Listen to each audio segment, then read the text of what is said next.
please take a moment to silence your cellular phone and note that the taking of photographs or video is strictly prohibited. Thank you and enjoy the show.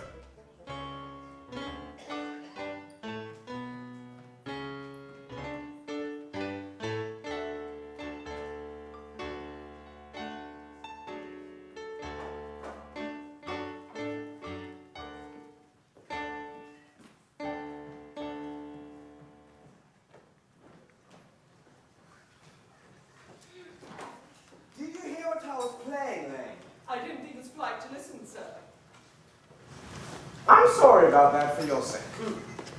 I don't play accurately. Anyone can play accurately. But I play with wonderful expression. As far as the piano is concerned, sentiment is my forte.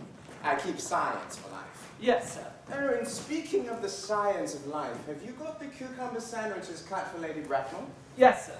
Oh, by the way, Len, I saw from your book that on Thursday night, when Lord Shorman and Mr. Worthing were dining with me, 8 bottles of champagne are rented as having been consumed.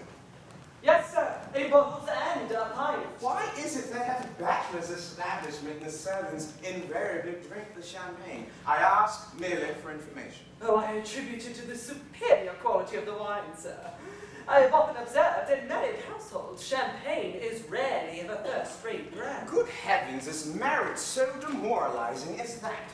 Oh, I believe it to be a very pleasant state, sir. I've had very little experience in it myself up to the present. I've only been married once, and that was in consequence of a misunderstanding between myself and a young person. I don't know that I'm much interested in your family life, Nate. No. It is not a very interesting subject. I rarely think of it myself. Very natural, I am sure. That will do, Lane. Thank you. Oh, thank you, sir. Lane's views on marriage seem somewhat lax. I mean, really, if the law order don't set us a good example, what on earth is the use of them? They seem as a class to have absolutely no sense of moral responsibility. Mr. Ernest Worthing! How are you, my dear Ernest? What brings you up to town? Oh, pleasure, pleasure. What else should bring one anywhere? Eating as usual, I shall be. I believe it is customary in good society to take some slight refreshment at 5 o'clock. Where have you been since last Thursday? In the country. What on earth do you do there? When one is in the town, one amuses oneself. When one is in the country, one amuses other people. It is excessively boring. And who are the people you amuse? Oh, neighbours, neighbours. Got nice neighbours in your part of Shropshire? Perfectly horrid. Never speak to one of them. How immensely you must amuse them. By the way, Shropshire is your county, is it not? Eh, Shropshire? Yes, of course. Hello, why all these cups? Why all the cucumber sandwiches? Why such reckless extravagance in one so young? Who is coming to tea? Oh, merely Aunt Augusta and Gwendolen. How perfectly delightful. Yes, that is all very well, but I am afraid Aunt Augusta won't quite approve of your being here. Well, may I ask why? My dear fellow, the way you flirt with Gwendolen is perfectly disgraceful. It is almost as bad as the way Gwendolen flirts with you. I'm in love with Gwendolen. I've come up to town expressly to propose her. I thought you would come up for pleasure. I call that business. Oh, utterly unromantic you are. I really don't see anything romantic in proposing. It is very romantic to be in love, but there is nothing romantic about a definite proposal. Why, one may be accepted, one usually is, I believe, but then the excitement is over. The very essence of romance is uncertainty. If ever I get married, I'll certainly try to forget you. I have no doubt about that, dear Elgie. The divorce court was specially invented for those people whose memories were so curiously constituted. There's no use speculating on that subject. Divorces are made in heaven. Please don't touch the cucumber sandwiches. They're ordered especially for Aunt Augusta. You've been eating them all the time. It is quite a different matter. She is my aunt. Have some bread and butter. The bread and butter is for Gwendolen. Gwendolen is devoted to bread and butter. And a very good bread and butter it is, too. Well, you need not eat as if you were going to eat at all. You behave as if you are married to her already. You're not married to her. And I don't think you ever will be. Why on earth would you say that? Well, in the first place, girls never marry the men they flirt with. Girls don't think it's right. No, that is nonsense. It isn't. It is a great truth. It accounts for the extraordinary number of bachelors that one sees all over the place. In the second place, I don't give my consent. Your consent? Hey, fellow Gwendolyn is my first cousin, and before I allow you to marry her, you will have to clear up the whole question of Cecily. Cecily? What on earth do you mean? What do you mean, Algebra Cecily? I don't know anyone of the name of Cecily. Bring me that cigarette case Mr. Worthing left in the smoking room last time he dined here. Yes, sir. Do you mean to say that you've had my cigarette case all this time? I wish to goodness you would have let me know. I've been writing frantic letters to Scotland Yard about it. I very nearly offered a large reward. Well, I wish you would offer when I happen to be more than usually hard up. There is no good in offering a large reward now that the thing is past. I think that is rather mean of you, Ernest, I must say. However, it makes no matter, for now that I look at the inscription inside, I find that the thing isn't yours after all. Well, of course it's mine. You've seen me with it 100 times, and you've no right whatsoever to read what's written inside. It's a very ungentlemanly thing to do, to read a private cigarette case. There is no use having a hard and fast rule about what one should read and what one shouldn't. More than half of modern culture depends on what one shouldn't read. I'm quite aware of the fact, and I do not propose to discuss modern culture. It isn't the sort of thing one discusses in private. I simply want my cigarette case back. Yes, but this isn't your cigarette case. This cigarette case is a present from someone by the name of Cecily, and you said you didn't know anyone of that name. Well, if you want to know, Cecily happens to be my aunt. Your aunt? Yes, charming old lady she is too. Lives in Tunbridge Wells. Just give it back to me now, Jane. But why does she call herself Little Cecily if she is your aunt and lives at Tunbridge Wells? From Little Cecily with her fondest love. My dear fellow, what on earth is there in that? Some aunts are tall, some aunts are not tall. That is surely a matter that an aunt may be able to decide for herself. You seem to think that every aunt should be like your aunt. That is absurd. For heaven's sake, give me back my cigarette case. But why does your aunt call you her uncle? From Little Cecily with her fondest love to her dear Uncle Jack. There is no objection, I admit, to an aunt being a small aunt. But why an aunt, no matter what her size may be, should call her own nephew her uncle? I can't quite work it out. Besides, your name isn't Jack at all, it is Ernest. It isn't Ernest. It's Jack. But you have always told me it was Ernest. I've introduced you to everyone as Ernest. You answer to the name of Ernest. You look as if your name was Ernest. You are the most Ernest-looking person I've ever seen. It's perfectly absurd. You're saying your name isn't Ernest. It says so on your cards. Here is one of them. Mr. Ernest Worthing, B4 the Albany. I'll keep this as proof that your name is Ernest, if ever you attempt to deny it to me, or to Gwendolyn, or to anyone else. Well, my name is Ernest in the town, and Jack in the country, and the cigarette case was given to me in the country. Yes, but that does not account for the fact that your small Aunt Cecily, who lives at Tunbridge Wells, calls you her uncle. Come, old boy, you'd much better have this whole thing out at once. My dear fellow, you talk exactly as though you were a dentist. It's very always done like a dentist. When one isn't a dentist, it produces a false impression. Well, that is exactly what dentists always do. Now go on, tell me the whole thing. I may mention that I have always suspected you of being a confirmed and secret bunderist. I'm quite sure of it now. Bunderist? What on earth do you mean by bunderist? I'll reveal to you the meaning of that incomparable expression as soon as you are kind enough to inform me why you are Ernest in town and Jack in the country. Well, produce my cigarette case first. Here it is. Now produce your explanation and pray make it improbable. My dear fellow, there is nothing improbable about my explanation at all. In fact, it's perfectly ordinary. Old Mr. Thomas Cardew, who adopted me when I was a little boy, made me in his will guardian to his granddaughter, Miss Cecily Cardew. Cecily, who addresses me as her uncle from motives of respect that you cannot possibly appreciate, lives at my place in the country under the charge of her admirable governess, Miss Prison. Where is that place in the country, by the way? That is nothing to you, dear boy. You shall not be invited. I may tell you candidly that it is not in Shropshire. I suspected that, my dear fellow. I have bundered all over Shropshire on 2 separate occasions. Now, go on. Why are you Ernest in town and Jack in the country? My dear fellow, I don't know whether you'll be able to understand my real motives. You're hardly serious enough. When one is placed in the position of guardian, one has to adopt a very high moral tone on all subjects. It's one's duty to do so. And as a high moral tone can hardly be said to conduce to either one's health or one's happiness, in order to get up to the town, I've always pretended to have a younger brother of the name of Ernest, who lives in the Albany and gets into the most dreadful scrapes. That, my dear fellow, is the whole truth, pure and simple. The truth is rather pure and never simple. Modern life would be very tedious if it were either, and modern literature a complete impossibility. That wouldn't at all be a bad thing. Literary criticism is not your forte, my dear fellow. Don't try it.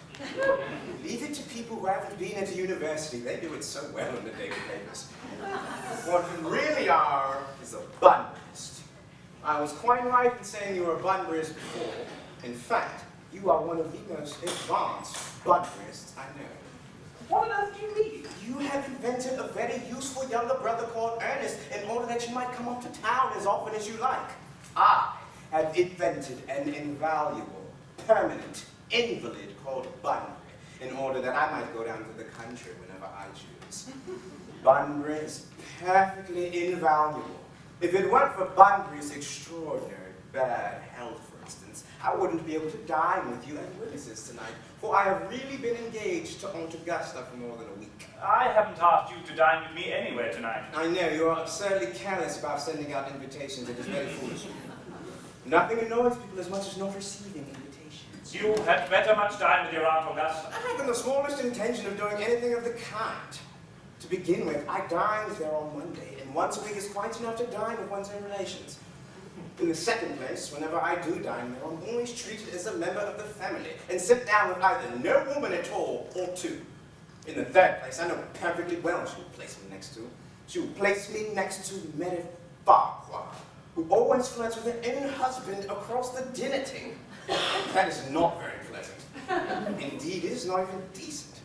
And that sort of thing is enormously on the increase. The amount of women who flirt with their own husbands in London is perfectly scandalous. It looks so bad. It is simply washing one's own clean linen in public.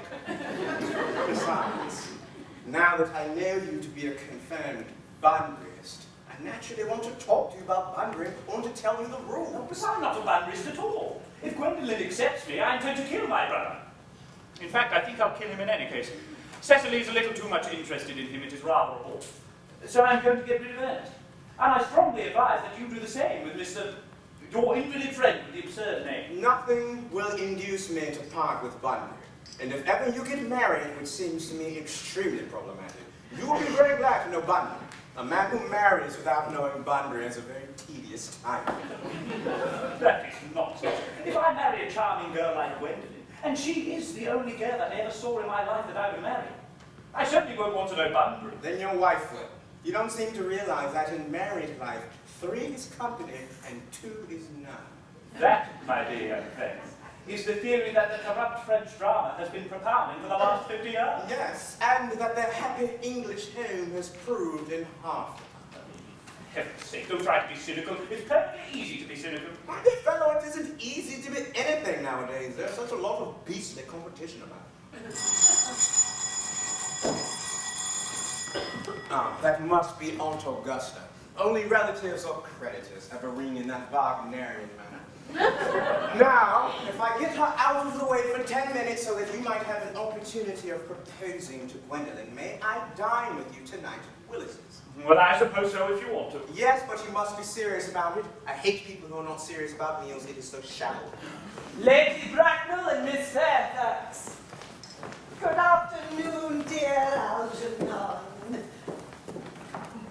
I hope you are behaving very well. I am feeling very well, Aunt Augusta. That's not quite the same thing. In fact, the two things rarely go together. Dear me, you are smart. I'm always smart. Am I not, Mr. Worthing? You're quite perfect, Miss Fairfax. Oh, I hope I'm not that. It would leave no room for developments, and I intend to develop in many directions. I'm sorry if we're a little late, Algernon, but I was obliged to call on dear Lady Harbury. I hadn't been there since her poor husband's death. I never saw a woman so altered. She looks quite 20 years younger.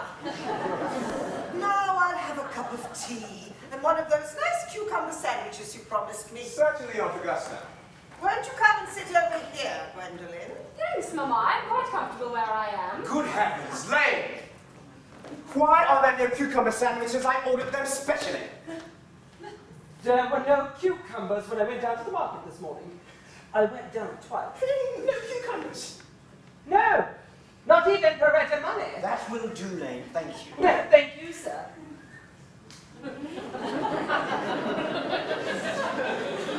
I'm greatly distressed, Aunt Augusta, at there being no cucumbers at the market this morning, not even for ready money. It really makes no matter, Algernon.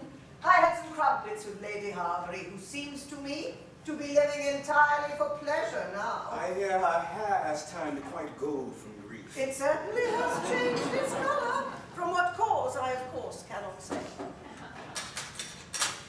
Oh, thank you. I've quite a treat for you tonight, Algernon. I'm going to send you down with Mary Farquhar. She's such a nice woman and so attentive to her husband. It's delightful to watch them. I am afraid, Aunt Augusta, that I shall have to give up the pleasure of dining with you tonight after all. I hope not, Algernon. It would put my table completely out. Your uncle would have to dine upstairs. Fortunately, he's accustomed to that. It is a great bore, and I need hardly say a terrible disappointment to me. But it seems that I have just got a telegram from my poor friend Bunbury to say that they say he is taken in again. They seem to think I should be with him. It is very strange. This Mr. Bunbury seems to suffer from curiously bad health. Yes, poor Bunbury is a dreadful invalid. Well, I must say, Algernon, that I think it is high time that Mr. Bunbury made up his mind whether he was going to live or to die. Shilly-shallying with the question is absurd. Nor do I in any way approve of the modern sympathy with invalids. I consider it morbid. Illness of any kind is hardly a thing to be encouraged in others. Health is the primary duty of life. I'm always saying that to your poor uncle, but he never seems to take much notice as far as any improvement in his ailment goes. I should be much obliged if you would ask Mr. Bunbury from me to be kind enough not to have a relapse on Saturday. But I rely on you to arrange my music for me. It is my last reception, and one wants something that will encourage conversation, particularly at the end of the season when everyone has practically said whatever they had to say, which in most cases was probably not much. I'll speak to Bunbury, Aunt Augusta, if he is still conscious. And I think I can promise he'll be alright by next Saturday. And of course, the music is a great difficulty. See, if one plays good music, people don't listen, and if one plays bad music, people don't talk. But I will gladly run over the program I've drawn up if you will kindly follow me into the next room. Thank you, Algernon. It is very thoughtful of you. I'm sure the program will be delightful after a few expurgations. French songs I cannot possibly allow. People always seem to think they are improper and either look shocked, which is vulgar, or laugh, which is worse. But German sounds a thoroughly respectable language. And indeed, I believe is so. Gwendolyn, you will accompany me. Certainly, Mama.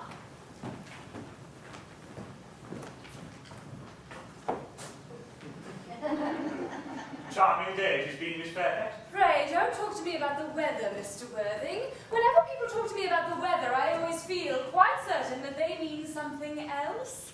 And that makes me so nervous. I do mean something else. I thought so. In fact, I'm never wrong. I would like to take advantage of Lady Bracknell's temporary absence. I would certainly advise you to do so. Mamma has a way of coming back suddenly into a room that I've often had to speak to her about. Gwendolyn, ever since I met you, I've admired you more than any girl I've ever met. Since I met you. Yes, I'm quite well aware of the fact. And I often wish that in public, at any rate, you would be more demonstrative. For me, you have always had an irresistible fascination. Even before I met you, I was far from indifferent to you. We live As I hope you know, Mr. Worthing, in an age of ideals, the fact is constantly mentioned in the more expensive monthly magazines and has reached the provincial pulpits, I am told. And my ideal has always been to love someone of the name of Ernest. There is something in that name that inspires absolute confidence. The moment Algernon first mentioned to me that he had a friend called Ernest, I knew I was destined to love you. You really love me, Gwendolyn? Passionately. Oh, darling, you don't know how happy you've made me. My own Ernest.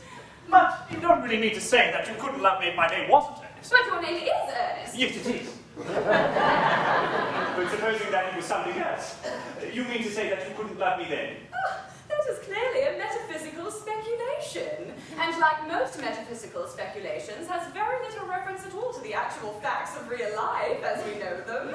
Personally, darling, if I may speak quite candidly, I don't much care for the name of Ernest. I don't think it suits me at all. It suits you perfectly. It is a divine name. It has a music of its own. It produces vibrations. I must say, I think there are lots of other much nicer names. I think Jack is a charming name. Jack? No, there is very little music in the name Jack, if any at all, indeed. It does not thrill. It produces absolutely no vibrations. I have known several Jacks, and they all, without exception, were more than usually plain. Besides, Jack is a notorious domesticity for John, and I pity any woman who is married to a man called John. She would probably never be allowed to know the entrancing pleasure of a single moment's solitude. The only really safe name is Ernest. Oh, Gwendolyn, I must be christened at once. I mean, we must be married at once. Married? Mr. Worthing? Well, surely. You know that I love you, Gwendolyn, and you've led me to believe, Miss Fairfax, that you're not absolutely indifferent to me. I adore you. But you haven't proposed to me yet. Nothing has been said at all about marriage. The subject has not even been touched on. Well, may I propose to you now? I think it would be an admirable opportunity. And to spare you any possible disappointment, Mr. Worthing, I think it only fair to tell you quite frankly beforehand that I am fully determined to accept you. Gwendolyn? Yes, Mr. Worthing. What have you got to say to me? Well, you know what I've got to say to you. Yes, but you don't say it. Gwendolyn, will you marry me? Of course I will, darling. How long you've been about it. I'm afraid you have had very little experience in how to propose. Oh, my own one. I've never loved anyone else in the world but you. Yes, but men often propose for practice. I know my brother Gerald does. All my girlfriends tell me so. What wonderfully blue eyes you have, Ernest. They are quite blue. I hope you will always look at me just like that, especially when there are other people present. Mr. Worthing, rise, sir, from that semi-recumbent posture. It is most indecorous. Mama, I must beg you to retire. This is no place for you. Besides, Mr. Worthing has not quite finished yet. Finished what, may I ask? I am engaged to Mr. Worthing, Mama. On me, you are not engaged to anyone. When you do become engaged to someone, I or your father will inform you of the fact. An engagement should come on a young girl as a surprise, pleasant or unpleasant as the case may be. It is hardly a matter she could be allowed to arrange for herself. Now, Mr. Worthing, I have a few questions to put to you.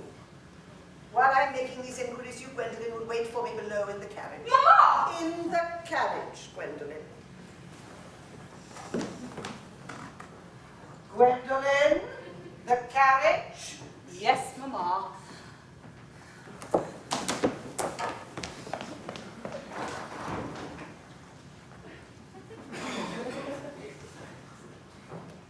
You can take a seat, Mr. Worthing.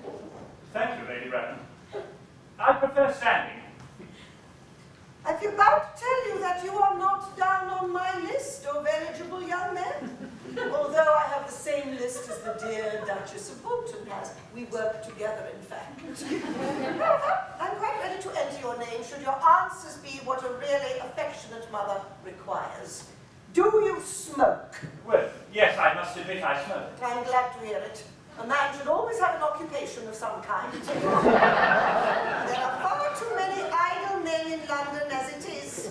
How old are you? 29. A very good age to be married at. I have always been of the opinion that a man who desires to get married should know either everything or nothing. Which do you know? I know nothing, Lady Bracknell. I am pleased to hear it. I do not approve of anything that tampers with natural ignorance. Ignorance is like a delicate exotic fruit. Touch it and the bloom is gone. The whole theory of modern education is radically unsound. Fortunately, in England at any rate, education produces no effect whatsoever. If it did, it would lead to serious dangers for the upper classes and probably cause violence in Grosvenor Square. What is your income? Between 7,000 and 8,000 a year. In land or in investments? In investments, chiefly. That is satisfactory. What? Between the duties expected of one during one's lifetime and the duties exacted from one after one's death, land has ceased to be either a profit or a pleasure. It gives one position and prevents one from keeping it up. That's all that can be said about land. I have a country house with some land attached to it, of course. About 1,500 acres, I believe. But I have to depend on that for my real income. As far as I can make out, the poachers are the only people who can make something out of it. A country house? How many bedrooms? Well, that point can be cleared up afterward. You have a townhouse, I hope. A girl with a simple, unspoiled nature like Gwendolen could hardly be expected to reside in the country. Well, I own a house in Belgrave Square, but it is let by the year to Lady Bloxham. Of course, I could get it back whenever I like at 6 months' notice. Lady Bloxham, I don't know her. She goes about very little. She's considerably advanced in years. Nowadays, that is no guarantee of respectability of character. What number, Belgrave Square? 149. The unfashionable side. I thought there was something. However, that could easily be altered. Do you mean the fashion or the size? Both, if necessary, I presume. What are your politics? Well, I'm afraid I really have none. I'm a liberal unionist. Oh, they count as Tories. They dine with us, or come in the evening, at any rate. Now, to minor matters, are your parents living? I have lost both my parents. To lose one parent, Mr. Worthing, may be regarded as a misfortune. To lose both looks like carelessness. Who was your father? He was evidently a man of some wealth. Was he born into what the radical papers call the purple of commerce? Or did he rise from the ranks of the aristocracy? Well, I'm afraid I really don't know. The fact is, Lady Bracknell, I said that I had lost both my parents. It would be nearer the truth to say that my parents seem to have lost me. I don't actually know who I am by birth. I was found. Found? The late Mr. Thomas Cardew, an old gentleman of a very charitable and kindly disposition, found me and gave me the name of Worthing, because he happened to have a first-class ticket to Worthing in his pocket at the time. Worthing is a place in Sussex. It is a seaside resort. Where did the charitable gentleman who had a first-class ticket for this seaside resort find you? In a handbag. A handbag. Yes, Lady Bracknell. A somewhat large black leather handbag with handles to it. A perfectly ordinary handbag, in fact. In what locality did this Mr. James or Thomas Cardew come across this ordinary handbag? In the cloakroom in Victoria Station. It was given to him in mistake for his own. The cloakroom at Victoria Station? Yes, the right line. The line is immaterial! Mr. Worthing, I confess I feel somewhat bewildered by what you have just told me. To be born, or at any rate bred, in a handbag, whether it had handles or not, seems to me to display a contempt for the ordinary decencies of family life that reminds one of the worst excesses of the French Revolution. An and I presume you know what that unfortunate movement led to. As to the particular locality in which the handbag was found, a cloakroom at a railway station might serve to conceal a social indiscretion. Indeed, has probably been used for that purpose before now, but it could hardly be regarded as an assured basis for a recognized position in good society. May I ask you then what you would advise me to do? I need hardly say I would do anything in the world to ensure Gwendolyn's happiness. I would strongly advise you, Mr. Worthing, to try and acquire some relations as soon as possible. To make a definite effort to produce at any rate one parent of either sex before the season is quite over. Well, I don't know how I could possibly manage to do that. I can produce the handbag at any moment. It is in my dressing room at home. I really think that should satisfy you, Lady Bracknell. Me, sir? What has it to do with me? You can hardly imagine that I and Lord Bracknell would dream of allowing our only daughter, a girl brought up with the utmost care, to marry into a cloakroom? Or an alliance with a parcel? Good morning, Mr. Worthing. Good morning! For goodness sake, why do you play that ghastly tune now, dear? How idiotic you are! Didn't it go off all right, old boy? You don't mean to say Gwendolyn refused you. She is always refusing people. I know it is a way she has. I think it is most ill-natured of her. Gwendolyn is as right as a treat. As far as she is concerned, we are engaged to be married. Her mother is perfectly envenomed. Never met such a gorgon. And I don't really know what a gorgon is like, but I'm sure that she is one. In any case, she is a monster, without being a myth, which is rather unfair. Oh, I beg your pardon, Elgie. I suppose I shouldn't talk about your own aunt in that way before you. My dear boy, I love hearing my relations abused. It is the only thing that makes me put up with them at all. Relations are a tedious pack of people who haven't got the remotest idea of how to live nor the smallest instinct of when to die. Well, that is nonsense. It isn't. Well, I won't argue about the matter. You always want to argue about things. Well, that is exactly what things were originally made for. Upon my word, if I thought that, I'd shoot myself. You don't think there's any chance of Gwendolyn becoming like her mother in around 150 years, do you? All women become like their mothers. That's their tragedy. No man ever does. That's his. Is that clever? It's perfectly phrased and quite as true as any observation in civilized life should be. Sick to death of cleverness. Everybody is clever nowadays. You can't go anywhere without meeting clever people. It's becoming an absolute public nuisance. Wish to goodness we had a few fools left. We have. Well, I should extremely like to meet them. What do they talk about? The fools are the clever people, of course. What fools? By the way, did you tell Gwendolyn the truth about your being earnest in town and Jack in the country? My dear fellow, the truth is not the sort of thing one tells to a nice, sweet, refined girl. What extraordinary ideas you have in the ways to behave to a woman. The only way to behave to a woman is to make love to her if she is pretty and to someone else if she is plain. That is nonsense. What about your brother? What about the profligate Ernest? Oh, before the end of the week, I should have got rid of him. I'll say he died in Paris of apoplexy. Lots of people die of apoplexy quite suddenly, don't they? Yes, but it's hereditary, my dear fellow. It's the sort of thing that runs in families. You had much better say a severe chill. You sure a severe chill is not hereditary or anything of that kind? Of course it isn't. Very well then. My poor brother Ernest to be carried off in Paris by a severe chill. That gets rid of him. But I thought you said that Miss Cardew was a little too much interested in your poor brother Ernest. Won't she feel his loss so good a deal? No, that is all right. Cecily is not a silly romantic girl, I'm glad to say. She's got a capital appetite, goes on long walks and pays no attention in any of her lessons. I would rather like to see Cecily. I shall take very good care you never do. She is excessively pretty, and only just 18. Have you told Gwendolyn yet that you have an excessively pretty ward who is only just 18? Well, one doesn't blurt these sort of things out to people. Gwendolyn and Cecily are perfectly certain to be extremely great friends. I bet you anything you like that half an hour after they've met, they'll be calling each other sisters. Women only do that after they've called each other a lot of other things. Now, my dear boy, if we want to get a table at Willis's, we really must go and dress. You know it is nearly 7. Oh, it is always nearly 7. But I'm hungry. I've never known you when you weren't. What shall we do after dinner? Shall we go to a theatre? Oh, no, I know the list. Well, let us go to a club. Oh, no, I hate talking. Well, we might trot round to the Empire at 10. Oh, no, I can't bear looking at things. It's so silly. Well, what shall we do? Nothing. Well, it is awfully hard work doing nothing.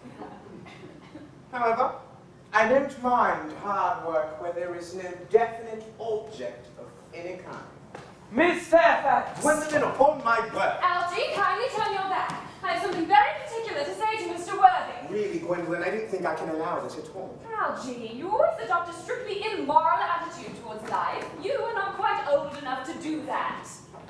My own gun. Ernest, we may never be married. From the expression on Mamma's face, I fear we never shall. Few parents nowadays pay any regard to what their children say to them. The old-fashioned respect for the young is fast dying out. Whatever influence I ever had over Mamma, I lost at the age of 3. But although she may prevent us from becoming man and wife, and I may marry someone else, and marry often, nothing that she can possibly do can alter my eternal devotion to you. Dear Gwendolyn. The story of your romantic origin, as related to me by Mamma with unpleasing comments, has naturally stirred the deeper fibres of my nature. Your Christian name has an irresistible fascination. The simplicity of your character makes you exquisitely incomprehensible to me. Your town address of the Albany I have. What is your address in the country? The Manor House, Woolton, Hertfordshire. There is a good postal service, I suppose. It may be necessary to do something desperate. That, of course, will require serious consideration. I will communicate with you daily. My own one. How long do you remain in town? Till Monday. Good. Algie, you may turn round now. Thanks, I've turned around already. Also, ring the bell. You will let me see you to your carriage, my own darling. Certainly. I will see Miss Fairfax, sir. Yes, sir.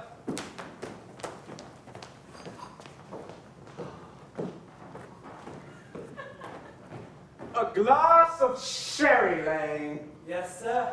Tomorrow, Lane, I'm going Bunbury. I shall probably not be back until Monday. You can put up my smoking jacket, my dress clothes, and all the Bunbury suits. Yes, sir. I hope tomorrow will be a fine day. It never is, sir. Lane, you're a perfect pessimist. I do my best to give satisfaction. There's a sensible, intellectual girl. The only girl I ever cared for in my life. What are you amused at? Oh, I'm a little anxious about poor Bunbury, that is all. If you don't take care, your friend Bunbury will get you into a very serious scrape someday. You know, I love scrapes, they're the only thing that are never serious. Oh, that is nonsense, Algie. You never talk anything but nonsense. Nobody ever does.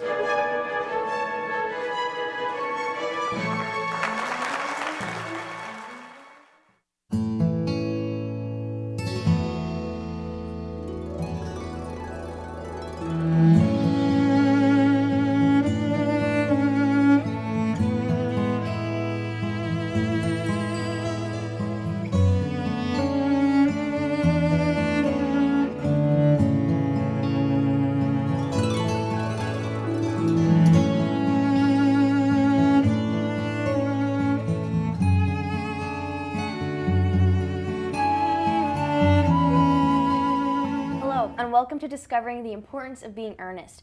We're taking a behind-the-scenes look at how Oscar Wilde's comic jewel has been redefined to fit the modern community with a Penn State twist. I'm Alex Garrett, and with me tonight is Kiara Powell. Tonight, we'll be taking a look at what went into creating the PSU Earnest Theater production, and we'll also get to meet the play's producer, Travis DeCastro. First, let's explore the actors' processes and their journey evolving into the characters you see on stage. Whether it's a TV show, a movie, or a play, such as The Importance of Being Earnest, actors play a key role. They memorize their lines, practicing day and night. This next video, created by student producers Brett Huffman and Kara Johnson, examines this process for two of Earnest's leading players, Gregory Bennett and Anastasia Davidson. Enjoy!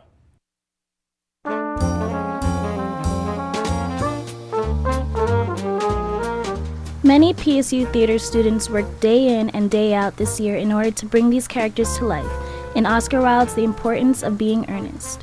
Hi, I'm Anastasia Davidson. I'm a third-year MFA acting candidate, and I will be playing the role of Gwendolyn in Oscar Wilde's The Importance of Being Earnest. Hi, I'm Gregory Bennett, and I'm going to be playing John Worthing.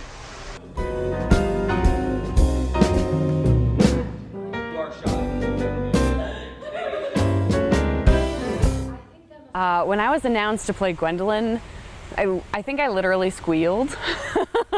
Gwendolyn and I have a lot in common. Those qualities in me, Gwendolyn has 10 times over. So she is just a woman who walks into a room and people turn and they notice her.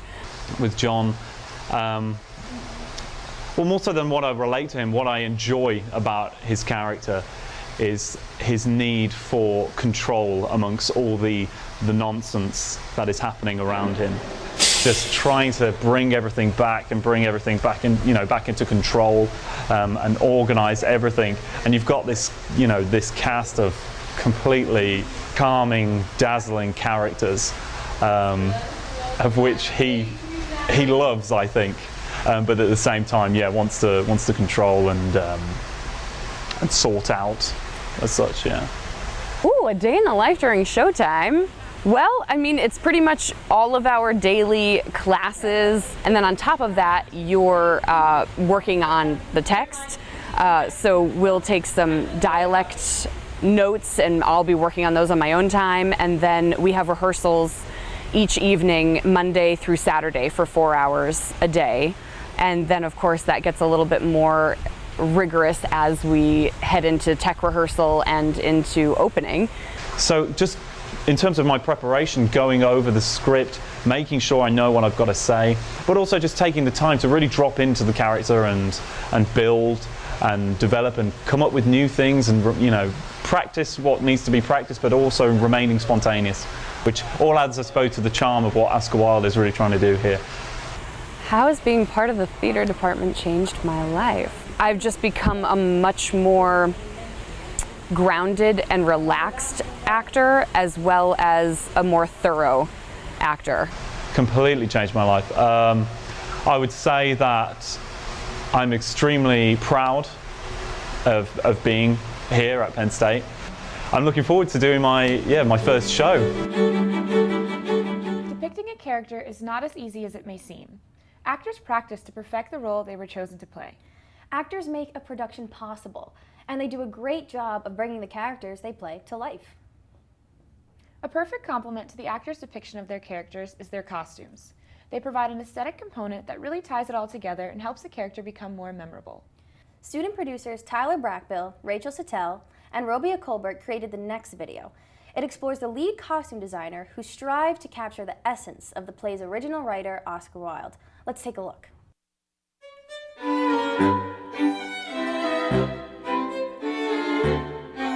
The director of the Penn State production of The Importance of Being Earnest, Richard Robichaux, describes the costume design for the play as a modern Victorian hybrid that will feature dazzling and extraordinary costume pieces to whisk the viewers into the world of Oscar Wilde. I started out actually doing theater growing up. I actually wanted to major in history when I first initially was going into college, but then had sort of happened upon the history of clothing, and that sort of made sense, and I felt pretty passionate about it. So then I sort of went to undergraduate for costume design and technology, and that's sort of how I sort of fell into, doing what I do now. For me personally, I want an actor to live in their character, and by doing that, they're wearing the clothing the way that everything that their character would do. For me, it's a lot of, small details, like how would this person tie their shoes, or even would they know how to tie a tie, and really thinking about the character as a real person opposed to just, again, a mask of something. And eventually build up what's in front of me, which is the costume renderings for the show, which is, they're all like hand done, a lot of painting, a lot of ink work, things like that. Costumes can help the actors and actresses get themselves into character and help them perform that much better when the curtain opens. For The Importance of Being Earnest, Jordan Cooper, who plays Cecily, explains her costume and how the design process is run through the talent.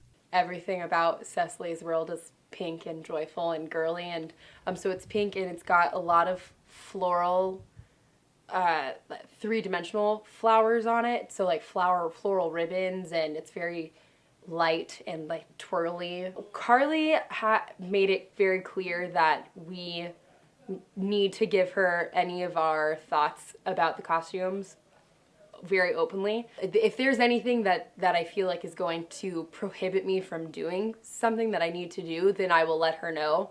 A good costume goes a long way in the success of a play. How the actors perform in them, their historical accuracy, and the overall looks are the reasons that plays are remembered for a long time. Costume designer Carly Reeder fulfilled the task to create intricate designs, capturing Walt's depiction of the characters. The historical and modern influence of the play helped create the costume design to ensure the audience will get a visually stimulating experience. Now, make sure to stick around after the play's conclusion. We will have an interview with producer Travis DeCastro and more behind-the-scenes videos about the director and set design, filmed by more of our very own student producers.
Child, you know how anxious your guardian is that you should improve yourself in every way. He laid particular stress on your German as he was leaving for town yesterday. Indeed. He always lays stress on your German when he is leaving for town. Dear Uncle Jack is so very serious. Sometimes he's so serious I think he cannot be quite well. Your guardian enjoys the best of health, and his gravity of demeanour is especially to be commended in one so comparatively young as he is. I know no one who has a higher sense of duty and responsibility. I suppose that is why he often looks a little bored when we three are together. Cecily, I'm surprised at you. Mr. Worthing has many troubles in his life. Idle merriment and triviality would be out of place in his conversation. You must remember his constant anxiety about that unfortunate young man, his brother. I wish Uncle Jack would allow that unfortunate young man, his brother, to come down here sometime. We might have a good influence over him, Miss Prism. I know you would. You know German and geology and things of that kind influence a man very much. I do not think that even I could produce any effect on a character that, according to his own brother's admission, is irretrievably weak and vacillating. Indeed, I'm not sure I would desire to reclaim him. I'm not in favour of this modern mania for turning bad people into good people at a moment's notice. As a man sows, so let him reap. You must put away your diary, Cecily. I really don't see why you should keep a diary at all. I keep a diary in order to enter all the wonderful secrets of my life. If I didn't write them down, I should probably forget all about them. Memory, my dear Cecily, is the diary that we all carry about with us. Yes, but it usually chronicles the things that have never happened and couldn't possibly have happened. I believe memory is responsible for nearly all the 3-volume novels Ruby sends us. Do not speak slightingly on the 3-volume novel, Cecily. I wrote one myself in earlier days. Did you really, Miss Prism? How wonderfully clever you are. I hope it did not end happily. I don't like novels that end happily. They depress me so much. The good ended happily and the bad unhappily. That is what fiction means. I suppose, but it seems very unfair. Was your novel ever published? Alas, no. The manuscript, unfortunately, was abandoned. I use the word in the sense of lost or mislaid. To your work, child. These speculations are profitless. But I see dear Dr. Chasuble coming up through the garden. Dr. Chasuble, this is indeed a pleasure. And how are we this morning? Miss Prism, you are, I trust, well. Miss Prism has just been complaining of a slight headache. I think it would do her so much good to have a short stroll with you in the park, Dr. Chasuble. Cecily, I've not mentioned anything about a headache. No, dear Miss Prism, I know that, but I felt instinctively that you had a headache. Indeed, I was thinking about that and not about my German lesson when the rector came in. I hope, Cecily, you're not inattentive. Oh, I'm afraid I am. That's strange. Were I fortunate enough to be Miss Prism's pupil, I would hang upon her lips. I spoke metaphorically. My metaphor was drawn from bees. Mr. Worthing, I suppose, is not returned from town yet. We do not expect him till Monday afternoon. Yes, yes. He usually likes to spend his Sunday in London. He's not one of those whose sole aim is enjoyment, as by all accounts that unfortunate young man his brother seems to be. But I must not disturb Egeria and her pupil any longer. Egeria? My name is Letitia, Doctor. A classical allusion, Mary, drawn from the pagan operas. I shall see you both, no doubt, at evensong. I think, dear Doctor, I will have a stroll with you. Oh, I find I have a headache after all. And a walk might do it good. With pleasure, Miss Prism. With pleasure. We might go as far as the schools and back. That would be delightful.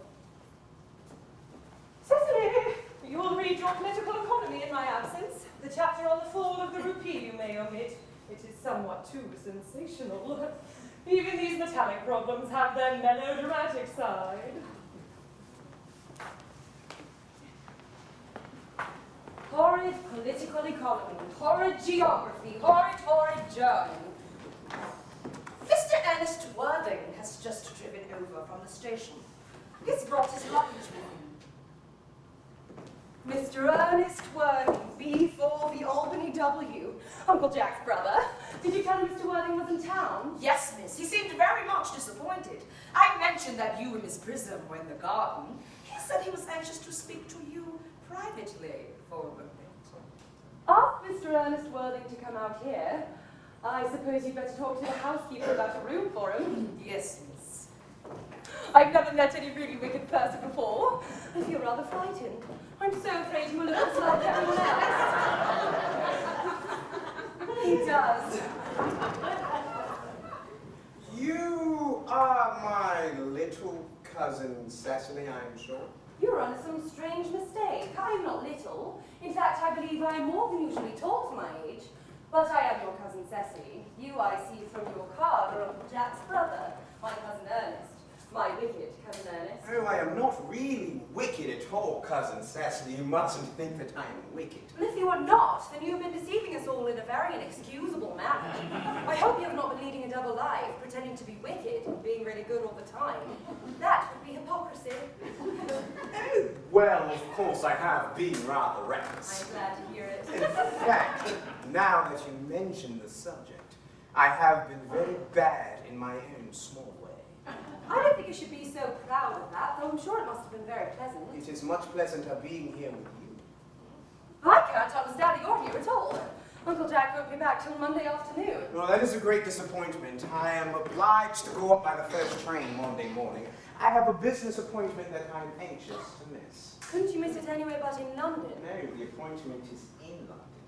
Well, I know, of course, how important it is not to miss a business engagement if one wants to retain any sense of the beauty of life. But still, I think you should wait till Uncle Jack arrives. I know he wants to speak to you about your immigrating. About my what? About your immigrating. He has got up to buy your outfit. Well, I certainly wouldn't let Jack buy my outfit. He has no taste in neckties at all. Well, I don't think he will acquire neckties. Uncle Jack is sending you to Australia. Australia? I'd sooner die. Well, at dinner on Wednesday night, he said you had to choose between this world, the next world, and Australia. Well, the accounts that I've heard of Australia and the next world are not particularly encouraging. This world is good enough for me, cousin Cecily. Yes, but are you good enough for it? I'm afraid I'm not that. That is why I'd like you to reform me. You might make that your mission if you mind, Cousin Sesame. I'm afraid I've no time this afternoon. Well, would you mind my reforming myself this afternoon? It is rather quixotic of you, but I think you should try. I will. I feel better already. You're looking a little worse. That is because I'm hungry. How thoughtless of me. I should have remembered when one is going to lead an entirely new life, one requires regular and wholesome meals. Won't you come in? Thank you. Might I have a buttonhole first? I never have any appetite at all unless I have a buttonhole first. A Maréchal Niel? No, I'd sooner have a pink rose. Why? Because you are like a pink rose, Cousin Sesame. I don't think it can be right for you to talk to me like that. Miss Prism never says such things to Then me. Miss Prism is a short-sighted young lady. You're the prettiest girl I ever saw. Miss Prism says all good looks are a snare. They are a snare that every sensible man would like to be caught in. Oh, I don't think I would like to catch a sensible man. I shouldn't know what to talk to him about. Hello, dear Dr. Chasuble. You should get married. A misanthrope I can understand, a womanthrope never. Believe me, I do not deserve so neologistic a phrase. The precept, as well as the practice of the primitive church, was distinctly against matrimony. This is obviously the reason why the primitive church has not lasted up to the present day. And you do not seem to realize, dear doctor, that by persistingly remaining single, a man converts himself into a permanent public temptation. Men should be more careful. This very celibacy leads weaker vessels astray. But is a man not equally attractive when married? No married man is ever attractive, except to his wife. And often, I've been told, not even to her. That depends on the intellectual sympathies of the woman. Maturity can always be depended on. Ripeness can be trusted. Young women are green. I spoke horticulturally. The line score was drawn from fruits. Where is Cecily? Perhaps she followed us to the schools. Mr. Worthing! Mr. Worthing? This is indeed a surprise. We did not look for you till Monday afternoon. I have returned sooner than I expected. Dr. Chasuble, I hope you are well. Dear Mr. Worthing, I trust this garb of woe does not betoken some terrible calamity. My brother. More shameful deaths and extravagance. Still leading his life of pleasure. Dead? Your brother Ed is dead. Quite dead. What a lesson for him. I trust he will profit by it. Mr. Worthing, I offer you my sincere condolence.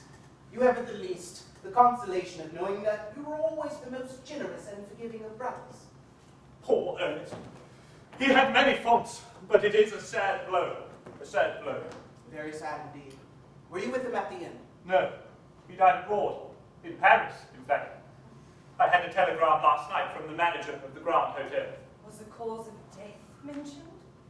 Severe chill, it seems. As a man sows, so shall he reap. Charity, dear Miss Prism, charity. None of us are perfect. I myself am peculiarly susceptible to drafts. Will the interment take place here? No. He seems to have expressed a desire to be buried in Paris. In Paris. I fear that hardly points to any very serious state of mind at the last. You would no doubt wish me to make some slight allusion to this tragic domestic affliction next Sunday. My sermon on the meaning of the manna and the wilderness can be adapted to almost any occasion, joyful or, in the present case, distressing. I have appreciated harvest celebrations, christenings, confirmations on days of humiliation, and festal days. The last time I delivered it was in the cathedral, as a charity sermon on behalf of the Society for the Prevention of Discontent among the Upper Orders. The bishop who was present was much struck by some of the analogies I drew. Ah, you mentioned christenings, I think, Dr. Chasuble. I suppose you know how to christen all right. I mean, of course, you are continually christening, aren't you? It is, I regret to say, one of the rector's most constant duties in this parish. I've often spoken to the poorer classes on the subject, but they don't seem to know what thrift is.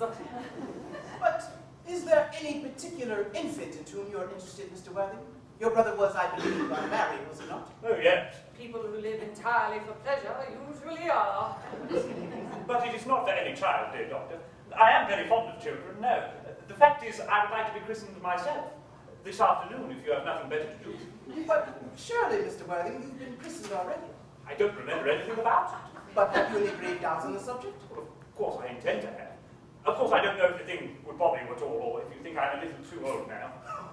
Not at all. Sprinkling, and indeed the immersion of adults, is a perfectly canonical practice. Immersion? You need have no apprehensions.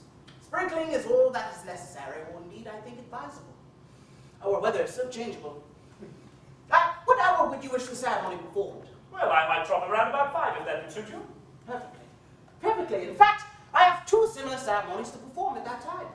A case of twins occurred recently in one of the outlying cottages on your own estate. Poor Jenkins the carter, a most hard-working man. Oh, I don't see much fun in being christened along with other babies. It would be childish. Would 5:30? Appropriately. Appropriately. And now, Mr. Worthing, I will not intrude any longer into a house of sorrow. I would merely beg you not to be too much bowed down by grief. What seem to us bitter trials are often blessings in disguise. This seems to me a blessing of an extremely obvious kind. Uncle Jack, I'm pleased to see you back. The bummer clothes you've got on, do go and change them. Silly, my child, my child. What is the matter, Uncle Jack? Do you look happy? You look as though you had a toothache. And I've such a surprise for you. Who do you think is in the dining room? Your brother. Who? Your brother Ernest. He arrived about half an hour ago.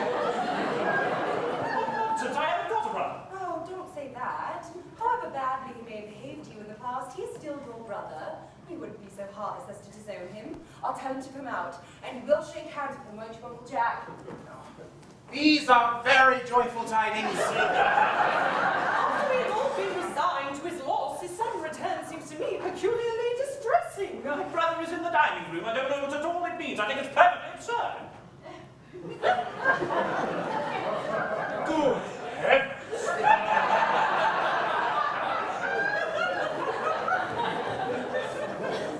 Brother John, I have come down from town to tell you that I am very sorry for all the trouble that I have given you, and that I intend to lead a better life in the future.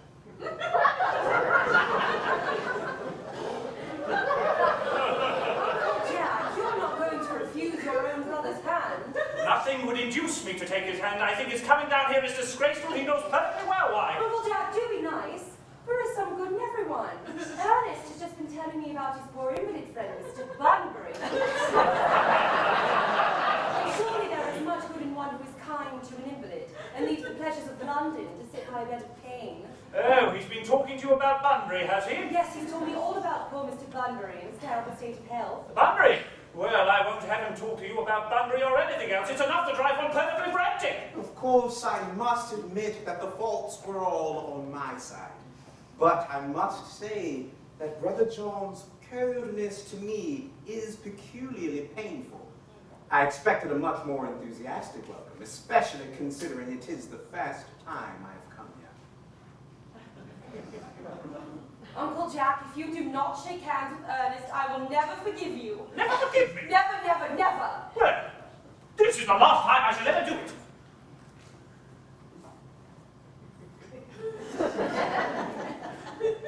It's pleasant, is it not? To see so perfect a reconciliation. I think we might leave the 2 brothers together. Cicely, you will come with us? Certainly, Miss Prism. My little task of reconciliation is over. You have done a beautiful action today, dear child. We must not be premature in our judgments. I feel very happy. Well, you young scoundrel! You must get out of this place as soon as possible. I don't allow any Bunbury here. I've put Mr. Ennis's things in the room next to yours, sir. I suppose that's all right. What? Mr. Ennis's luggage, I've unpacked it and put it in the room next to your own. His luggage? Yes, sir. 3 portmanteaus, a dressing case, 2 hat boxes, and a large luncheon basket.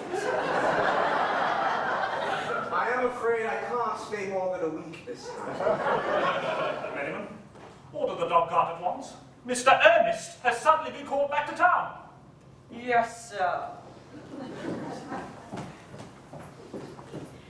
What a fearful liar you are, Jack. I haven't been called back to town at all. Oh, yes, you have. I haven't had anyone call me. Well, your duty as a gentleman calls you back. My duty as a gentleman has never interfered with my pleasures in the smallest degree. I can quite understand that. Well, Cecily is a darling. You are not to talk of Miss Cardew like that. I don't like it. Well, I don't like your clothes. You look perfectly ridiculous in them. Why on earth don't you go up and change? It is perfectly childish to be in deep mourning for a man who was actually staying with you for a whole week in your house as a guest. I call it grotesque. You are not staying with me for a whole week as a guest or anything else. You've got to leave by the 4:05 train. Well, I certainly won't leave you so long as you were in mourning. It would be most unfriendly. If I were in mourning, you would stay with me, I suppose. I would think it very unkind if you didn't. Well, will you go if I change my clothes? Yes, if you're not too long. I never saw anyone take so long to dress them with such little result.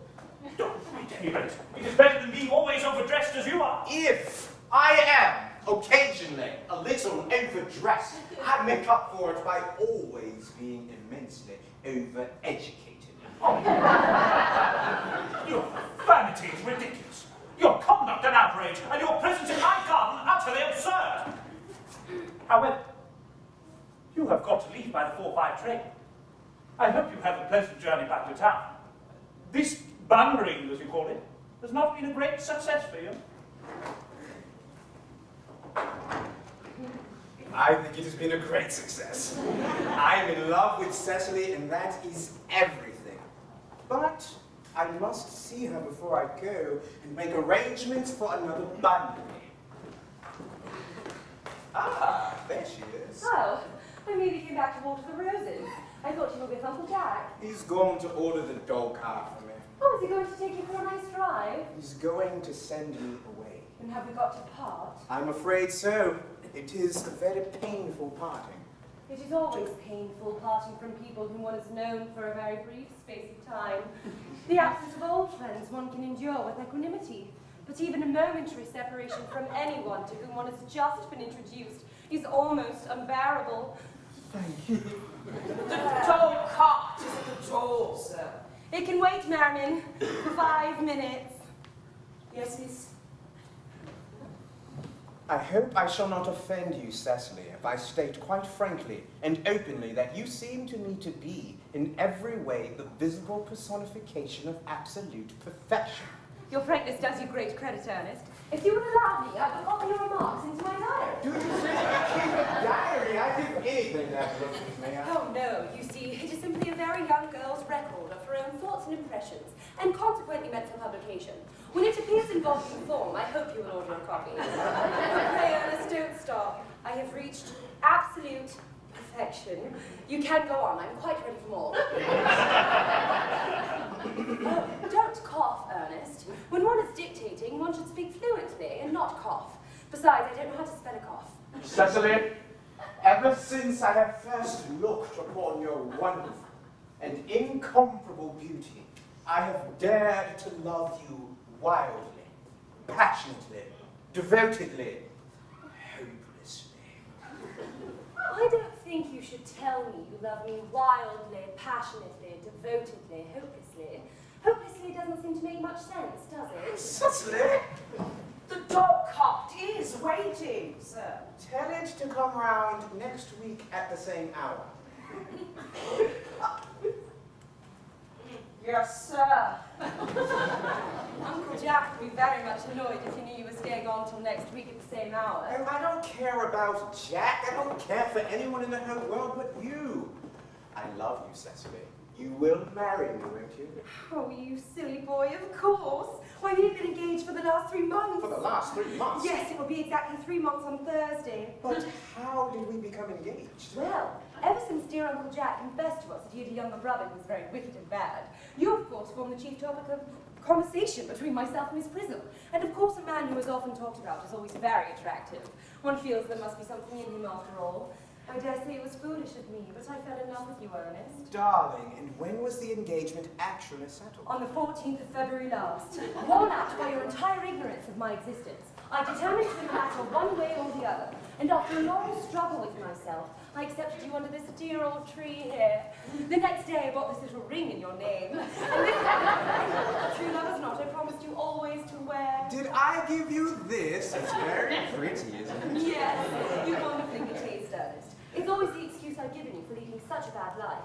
And this is the box in which I keep all your dear letters. My letters, but my own sweet Cecily, I have never written you any letters. You need hardly remind me of that, Ernest. I remember only too well I was forced to write all your letters for you. We wrote 3 times a week and sometimes oftener. Oh, do let me read them. Oh, I couldn't possibly. They would make you far too conceited. The 3 you wrote me after I'd broken off the engagement are so beautiful and so badly spelled that even now I can hardly read them without crying a little. But was our engagement ever broken off? Of course it was, on the 22nd of last March. You can see the entry if you like. Today I broke off my engagement with Ernest. I feel it is better to do so. The weather still continues charming. But what on earth had I done? I had done nothing at all, Cecily. I am very much hurt indeed to hear that you had broken off our engagement, particularly when the weather was so charming. It would have hardly been any really serious engagement if we hadn't been broken off at least once. Besides, I forgave you before the week was out. What a perfect angel you are, Cecily. You dear romantic boy. I hope your hair curls naturally, does it? It does, with a little help from others. I'm glad to hear it. You'll never break off our engagement again, Cecily. Oh, I couldn't possibly, now that I have actually met you. Besides, of course, there is the question of your name. Yes, of course. You mustn't laugh at me, darling, but it had always been a girlish dream of mine to love someone of the name of Ernest. There is something in that name that seems to inspire absolute confidence. I pity any poor married woman whose husband is not called Ernest. But my own sweet child, you don't mean to say that you couldn't love me if I had some other name? What name? Oh, any name you like. Algernon. But I don't like the name of Algernon. But my own sweet, loving little darling, I can't see why you should object to the name of Algernon. It is not a bad name at all. In fact, it is rather an aristocratic name. More than half the chaps that get into the bankruptcy court are called Algernon. Seriously, Cecily, if my name was Algernon, couldn't you love me? I might respect you. I might admire your character. But I fear I would not be able to give you my undivided attention. Cecily, your rector here is, I suppose, fairly experienced in all the rites and ceremonials of the church? Yes, Dr. Chattergood is a most learned man. He's never written a single book, so you can imagine how much he knows. I must see him at once on a most important christening. I mean on most important business. Oh? I shan't be away more than half an hour. Considering we have been engaged since February the 14th, and I met you only today, it seems rather hard for you to leave me for such long a period as half an hour. Couldn't you make it 20 minutes? I'll be back in no time. Oh, what an impetuous boy he is. I like his hair so much. I'm going to send him a proposal into my diary. Miss Fairfax just called for Mr. Worthing on very important business, Miss Fairfax states. Is Mr. Worthing in his library? Mr. Worthing went over in the direction of the rectory some time ago. Pray, ask the lady to come out here. I expect Mr. Worthing will be back soon, and you can bring tea. Yes, miss. Miss Fairfax? I suppose one of the many good elderly women associated with Uncle Jack and some of his philanthropic work in London. I don't quite like women who are interested in philanthropic work. I think it is so forward of them. Miss Fairfax! Pray, let me introduce myself to you. My name is Cecily Cardew. Cecily Cardew? What a very sweet name. Something tells me we are going to be great friends. I like you already more than I can say. My first impressions of people are never wrong. How nice of you to like me so much after we have known each other for such a comparatively short time. Pray, sit down. I may call you Cecily, may I not? With pleasure. And you will always call me Gwendolyn, won't you? If you wish. Then that is all quite settled, is it not? I hope so.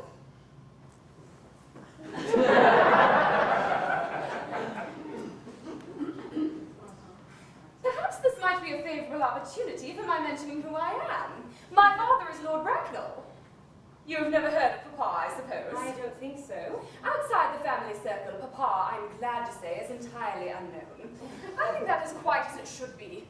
The home seems to me to be the proper sphere for the man, and certainly once a man begins to neglect his domestic duties, he becomes painfully effeminate, does he not? And I don't like that. It makes men so very attractive. Cecily, Mamma, whose views views on education are remarkably strict has brought me up to be extremely short-sighted. It is part of the system. So would you mind my looking at you through my glasses? Oh, no, not at all, Gwendolyn. I'm very fond of being looked at.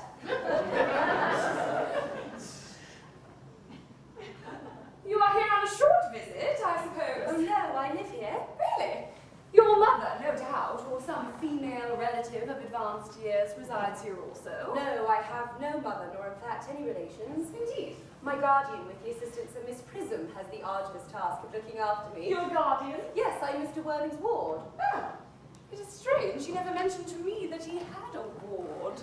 How secretive of him. He grows more interesting hourly. I'm not sure, however, that the news inspires me with feelings of unmixed delight. I am very fond of you, Cecily. I've liked you ever since I met you. But I am bound to state that now that I know that you are Mr. Worthing's ward, I cannot help expressing a wish you were, well, just a little older than you seem to be, and not quite so very alluring in appearance. In fact, if I may speak candidly... They do so. Whenever anyone has anything unpleasant to say, one should always be quite candid. Well, to speak with perfect candor, Cecily, I wish that you were fully 42 and more than usually plain for your age. Ernest has a strong, upright nature. He is the very soul of truth and honor. Disloyalty would be as impossible to him as deception. But even men of the noblest possible moral character are extremely susceptible to the influence of the physical charms of others. Modern, no less than ancient history supplies us with many most painful examples of what I refer to. If it were not so, indeed, history would be quite unreadable. I beg your pardon, Gwendolyn. Did you say Ernest? Yes. But it is not Mr. Ernest Worthing who is my guardian. It is his brother, his elder brother. Ernest never mentioned to me that he had a brother. I'm sorry to say they have not been on good terms for a long time. Ah, that accounts for it. I mean, now that I think of it, I have never heard any man mention his brother. The subject seems distasteful to most men. Cecily, you have lifted a load from my mind. I was growing almost anxious. It would have been terrible if any cloud had come across a friendship like ours, would it not? Of course, you are quite sure that it is not Mr. Ernest Worthing who is your guardian? Quite sure. In fact, I am going to be his. I beg your pardon, dearest Gwendolyn, there is no reason why I should keep it a secret from you. Our little county newspaper is sure to chronicle the fact next week. Mr. Ernest Worthing and I are engaged to be married. My darling Cecily, I think there must be some slight error. Mr. Ernest Worthing is engaged to me. The announcement will appear in the Morning Post on Saturday at the latest. I'm afraid you must be under some misconception. Ernest proposed to me exactly 10 minutes ago. It is certainly very curious, for he asked me to be his wife yesterday afternoon at 5:30. If you would care to verify the incident, pray do so.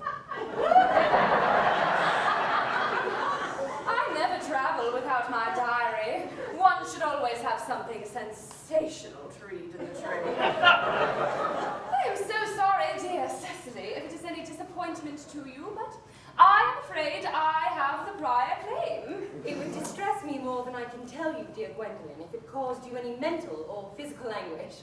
But I forgot to point out that since Ernest proposed to you, he clearly has changed his mind.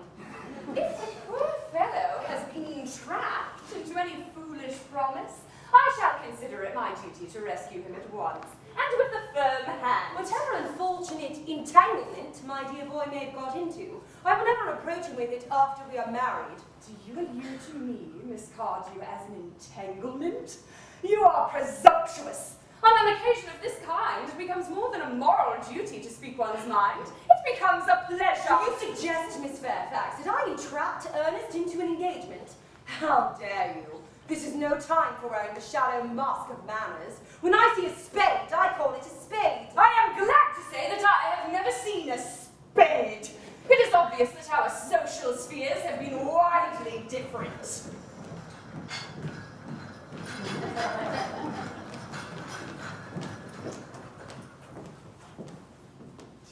Shall I lay tea here as usual, miss? Yes, as usual.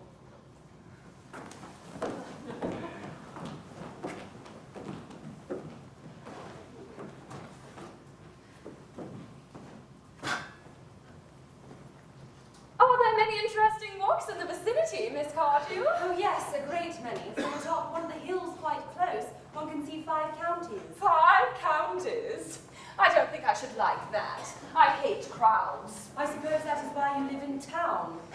Quite a well-kept garden this is, Miss Cardew. So glad you like it, Miss Fairfax. I had no idea there were any flowers in the country. Flowers are as common here, Miss Fairfax, as people are in London. Personally, I cannot understand how anybody manages to exist in the country, if anybody who is anybody does. The country always bores me to death. Ah, this is what the newspapers are calling agricultural depression, is it not? I believe the aristocracy is suffering very much from it just at present. It is almost an epidemic amongst them, I've been told. May I offer you some tea, Miss Fairfax? Thank you. Detestable girl, but I require tea. Sugar? No, thank you. Sugar is not fashionable anymore. Cake or bread and butter? Bread and butter, please. Cake is rarely seen in the best houses nowadays.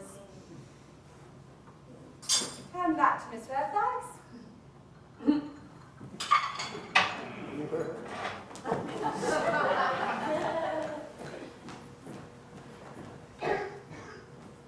You have filled my tea with lumps of sugar.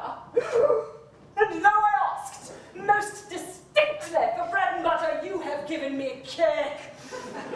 I am known for the gentleness of my disposition and the extraordinary sweetness of my nature. But I warn you, Miss Cardew, you may go too far. To save my poor, innocent, trusting boy from the machinations of any other girl, there are no lengths to which I would not go. From the moment I saw you, I distrusted you. I found that you were false and deceitful. I am never deceived in such matters. My first impressions of people are invariably right. It seems to me, Miss Fairfax, that I am trespassing on your valuable time. No doubt you have many other calls of a similar character to make in the neighborhood. Ernest! My own Ernest! Tenderly, darling. A moment. May I ask if you are engaged to be married to this young lady? To dear little Cecily? Of course not. What could have put such an idea into your pretty little head? Thank you. You may. I knew there must be some misunderstanding, Miss Fairfax. The gentleman whose arm is at present round your waist is my guardian, Mr. John Worthing. I beg your pardon? This is Uncle Jack. Jack. Here is Ernest. My own love! A moment, Ernest. May I ask you, are you engaged to be married to this young lady? To what young lady? Good heavens, Gwen! Yes, to good Of course not. What could have put such an idea into your pretty little head? Thank you, you may. I felt there was some slight error, Miss Cardew. The gentleman who is now embracing you is my cousin, Mr. Algernon Moncrief. Algernon Moncrief? Oh! Are you called Algernon? I cannot deny it. Is your name really John? I could deny it if I liked. I could deny anything if I liked. My name certainly is John. It has been John for years. A gross deception has been practiced upon the both of us. My poor wounded Cecily! My sweet wrong Wendy! You will call me sister, will you not? There's just one question I would like to be permitted to ask my guardian. An admirable idea. Mr. Worthing, there is just one question I would like to be permitted to put to you. Where is your brother Ernest? We are both engaged to be married to your brother Ernest, so it is a matter of some importance to us to know where your brother Ernest is at present. Gwendolyn, Cecily, it is very painful for me to be forced to speak the truth. It is the first time in my life I've ever been reduced to such a painful position. And I really am quite inexperienced in doing anything of the kind. However, I will tell you quite frankly that I have no brother Ernest. I have no brother at all. I never had a brother in my life, and I don't have the smallest intention of ever having a brother in the future. No brother at all? None. Had you never a brother of any kind? Never. Not even of any kind. I'm afraid it is quite clear, Cecily, that neither of us is engaged to be married to anyone. It isn't a very pleasant position for a young girl suddenly to find herself in, is it? Let us go into the house. They will hardly venture to come after us there. No, men are so cowardly, aren't they?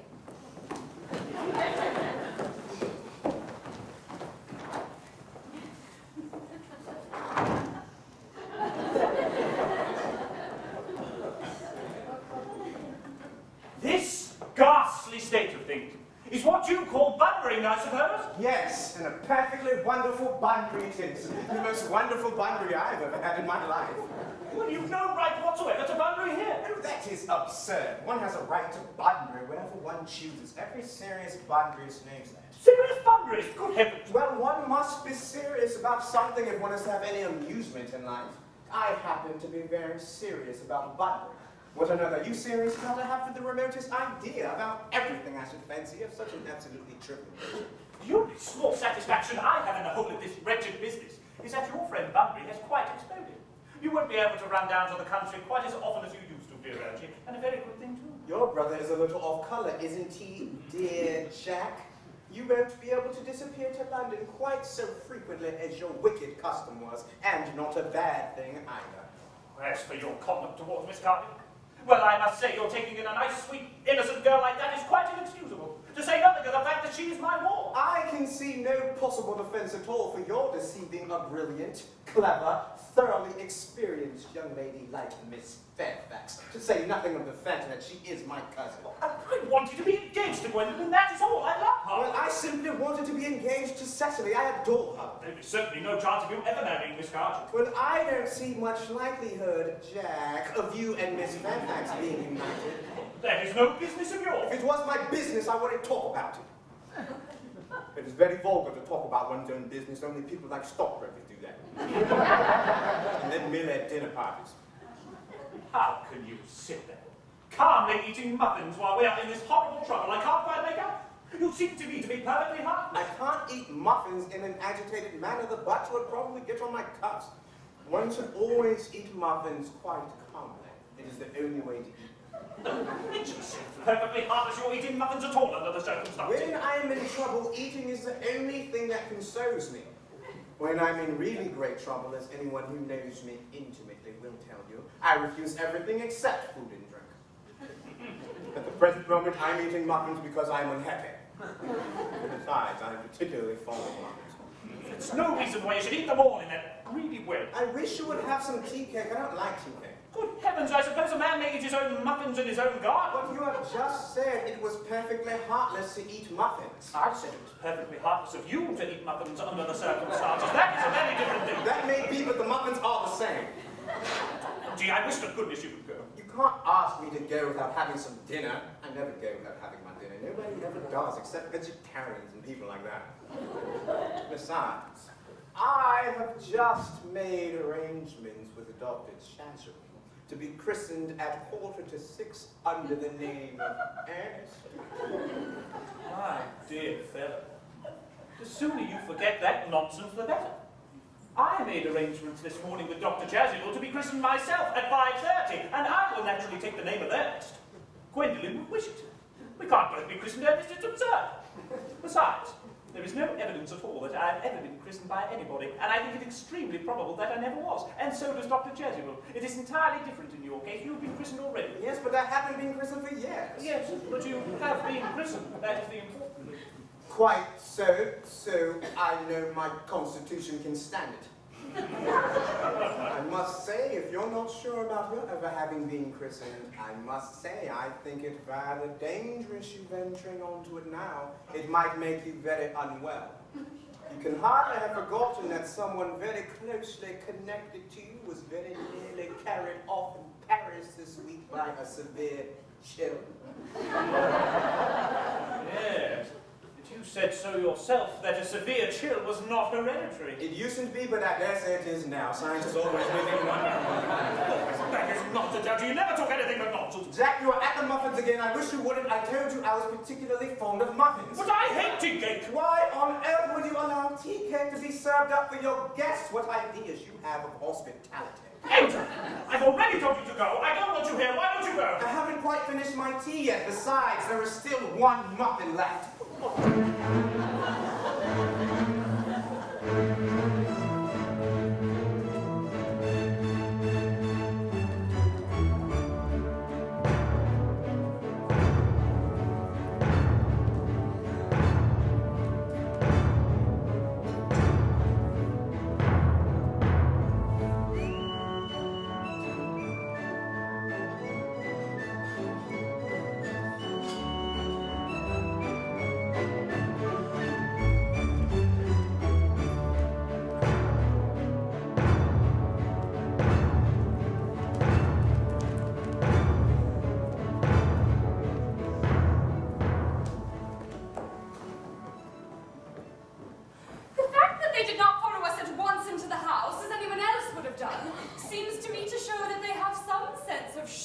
left. They're eating muffins. That looks like repentance. They don't seem to notice us at all. Couldn't you cough? Well, they haven't got a cough. They're looking at us. What effrontery. They're approaching. That's very forward of them. Let us preserve a dignified silence. Certainly. It's the only thing to do now.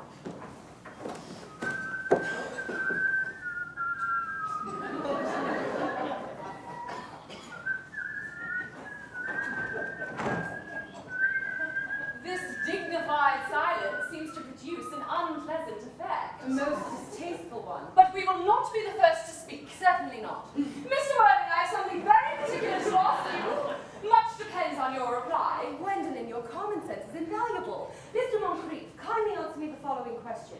Why did you pretend to be my guardian's brother? In order that I might have an opportunity of meeting you. That certainly seems a satisfactory explanation, does it not? Yes, dear, if you can believe him. I don't. But that does not affect the wonderful beauty of his answer. In matters of grave importance, style, not sincerity, is the vital thing. Mr. Worthing, what explanation can you offer to me for pretending to have a brother? Was it in order that you might have an opportunity of coming up to town to see me as often as possible? Can you doubt it, Miss Fairfax? I have the gravest doubts upon the subject, but I intend to crush them. This is not the moment for German skepticism. Their explanations appear to be quite satisfactory, especially Mr. Worthing's. That seems to me to have the stamp of truth upon it. I am more than content with what Mr. Moncrief has said. His voice alone inspires one with absolute credulity. Then you think we should forgive them? Yes. I mean, no. True. I had forgotten. There are principles at stake that one cannot surrender. Which of us should tell them? The task is not a pleasant one. Could we both speak at the same time? An excellent idea. I nearly always speak at the same time as other people. Will you take the time from me? Certainly. Your Christian names are still an insuperable barrier. That is all. Our Christian names? Is that all? But we are going to be christened this afternoon. For my sake, you are prepared to do this terrible thing? I am. To please me, you are ready to face this fearful ordeal? I am. How absurd to talk of the equality of the sexes. Where questions of self-sacrifice are concerned, men are infinitely beyond us. We are. They have moments of physical courage of which we women know absolutely nothing. Darling! Darling! Oh, Lady Bracknell!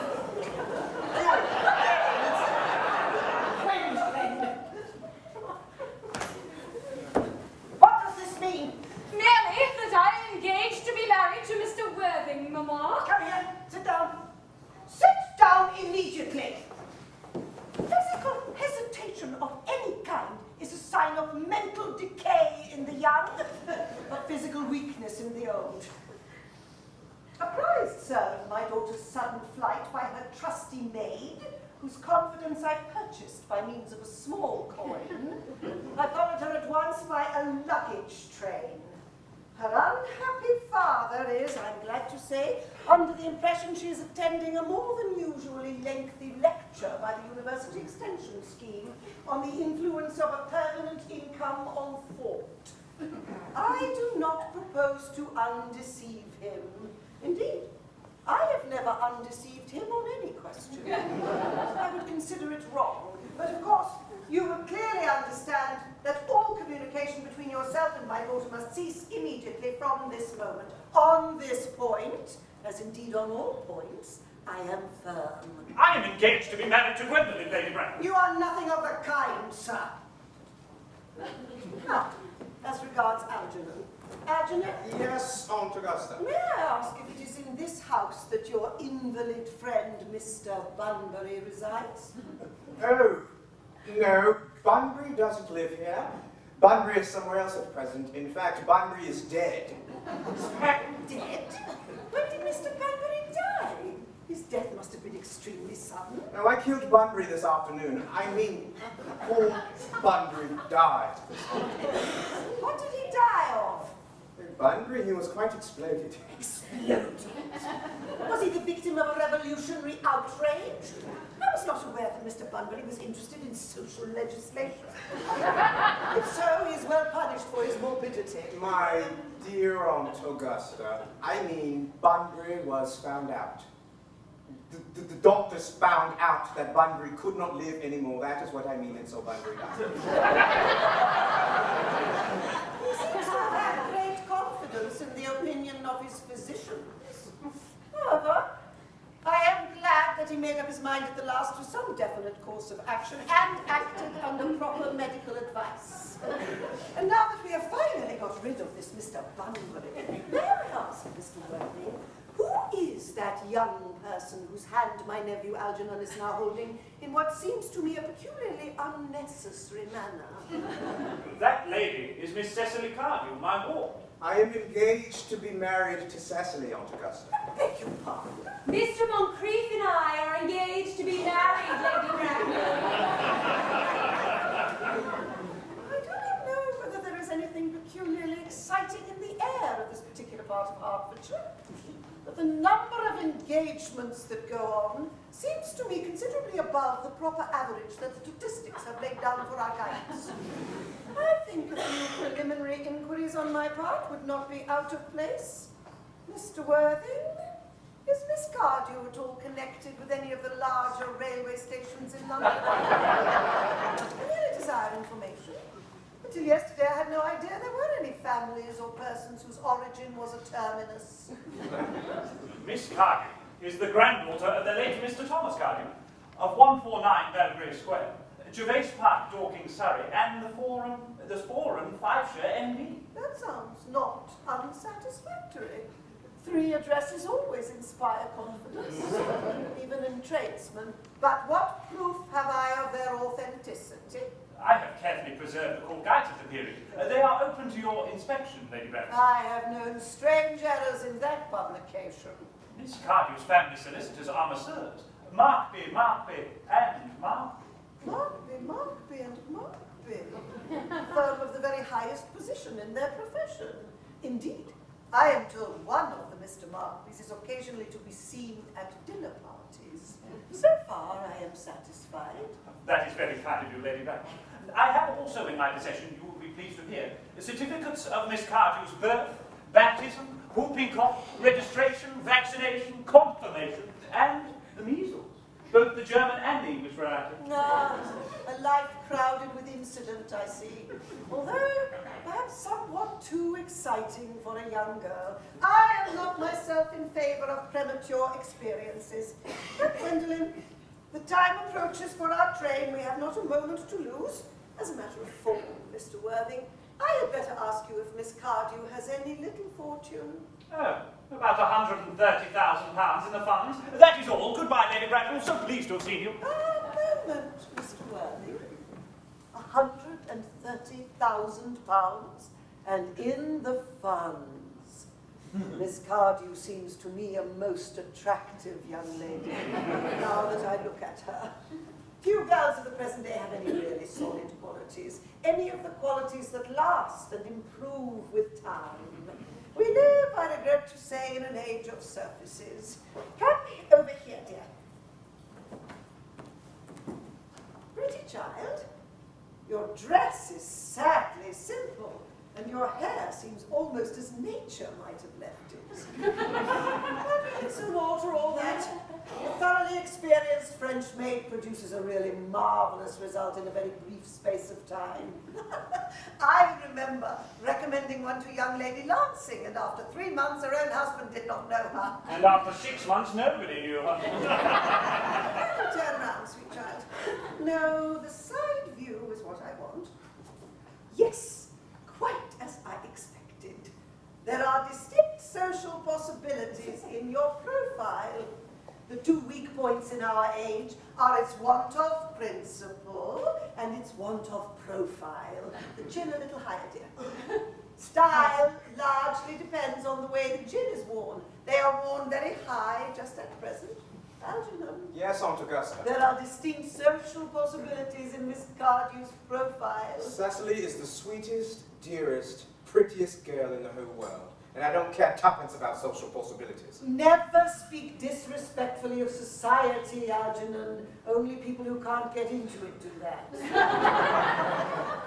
Dear child, of course you know that Algernon has nothing but his debts to depend upon. But I do not approve of mercenary marriages. When I married Lord Bracknell, I had no fortune of any kind, but I never dreamed for a moment of allowing that to stand in my way. Well, I suppose I must give my consent. Thank you, Aunt Augusta. Cecily, you may kiss me. Thank you, Lady Bracknell. You may also address me as Aunt Augusta for the future. Thank you, Aunt Augusta. The marriage, I think, had better take place quite soon. Thank you, Aunt Augusta. Thank you, Aunt Augusta. To speak frankly, I am not in favor of long engagements. They give people the opportunity of finding out each other's characters before marriage, which I think it's never advisable. I beg your pardon for interrupting you, Lady Bracknell, but I'm afraid this engagement is quite out of the question. I am Miss Cardew's guardian, and she cannot marry without my consent until she comes of age. That consent I absolutely decline to give. Upon what grounds, may I ask? Algernon is an extremely, I may almost say an ostentatiously eligible young man. He has nothing but he looks everything. What more can one desire? It pains me to speak quite frankly to you, Lady Bracknell, about your nephew, but the fact is, I do not approve of his moral character. I suspect him of being untruthful. Truthful? My nephew Algernon? Impossible! He is an Oxonian. I fear there can be no possible doubt about the matter. This afternoon, during my temporary absence in London on an important question of romance, he obtained admission into my house under the false pretense of being my brother. Under the assumed, he drank, I've just been informed by my butler, an entire pint of my Perrier Jouet, Brut 89, wine I was specially reserving for myself. Continuing his disgraceful deception, he succeeded in the course of the afternoon in alienating the affections of my only ward. He subsequently stated he and devoured every single muppet, and what makes his conduct all the more harmless is that he was perfectly well aware from the first that I have no brother, that I never have a brother, and that I don't intend to have a brother, not even of any kind. I distinctly told him so myself yesterday afternoon. Mr. Worthing, after careful consideration, I have decided entirely to overlook my nephew's conduct to you. That is very generous of you, Lady Bracknell. However, my decision is unalterable. I decline to give my consent. Come over here, sweet child. How old are you, dear?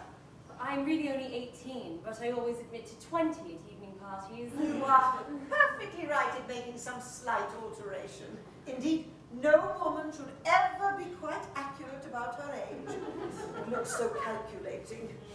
18, but admitting to 20 at evening parties. Well, it will not be very long before you are of age and free from the restraints of tutelage. So I don't think your guardian's consent is, after all, a matter of any importance. Pray, excuse me, Lady Bracknell, for interrupting you again, but I think it is only fair to tell you that according to the terms of her grandfather's will, Miss Cardew does not legally come of age until she is 35. It does not seem to me to be a grave objection. 35 is a very attractive age. London society is full of women of the very highest birth who have, of their own free choice, remained 35 for years. Lady Dumbleton is an instance in point. To my own knowledge, she has been 35 ever since she arrived at the age of 40, which was many years ago now.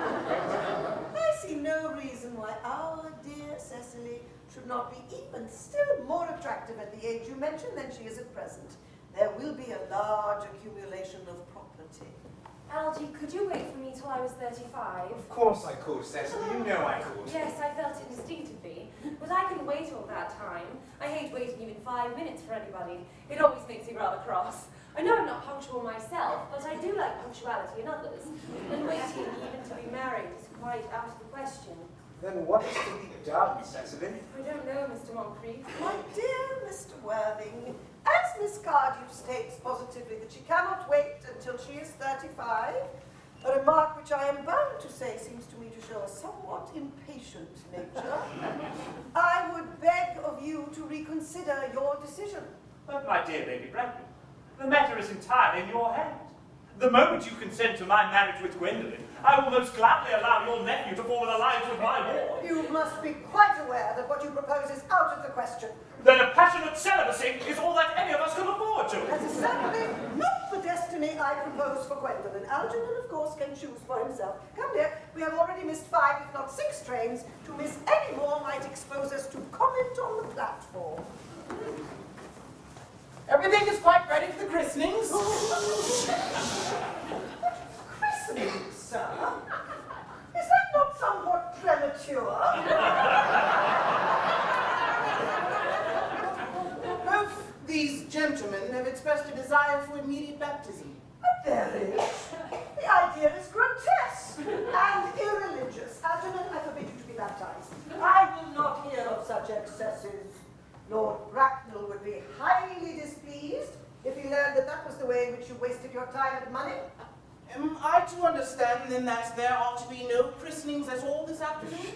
I don't think that, as things are now, it would be of much practical value to either of us, Dr. Jesu.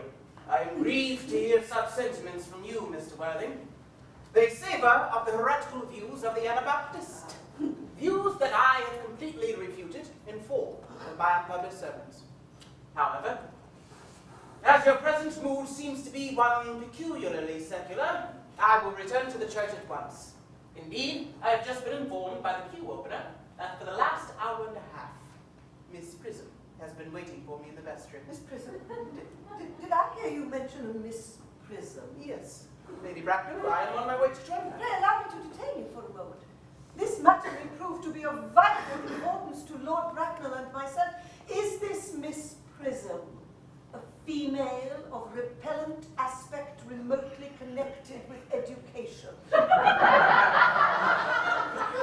She is the most cultivated of ladies. The very picture of respectability. It is obviously the same person.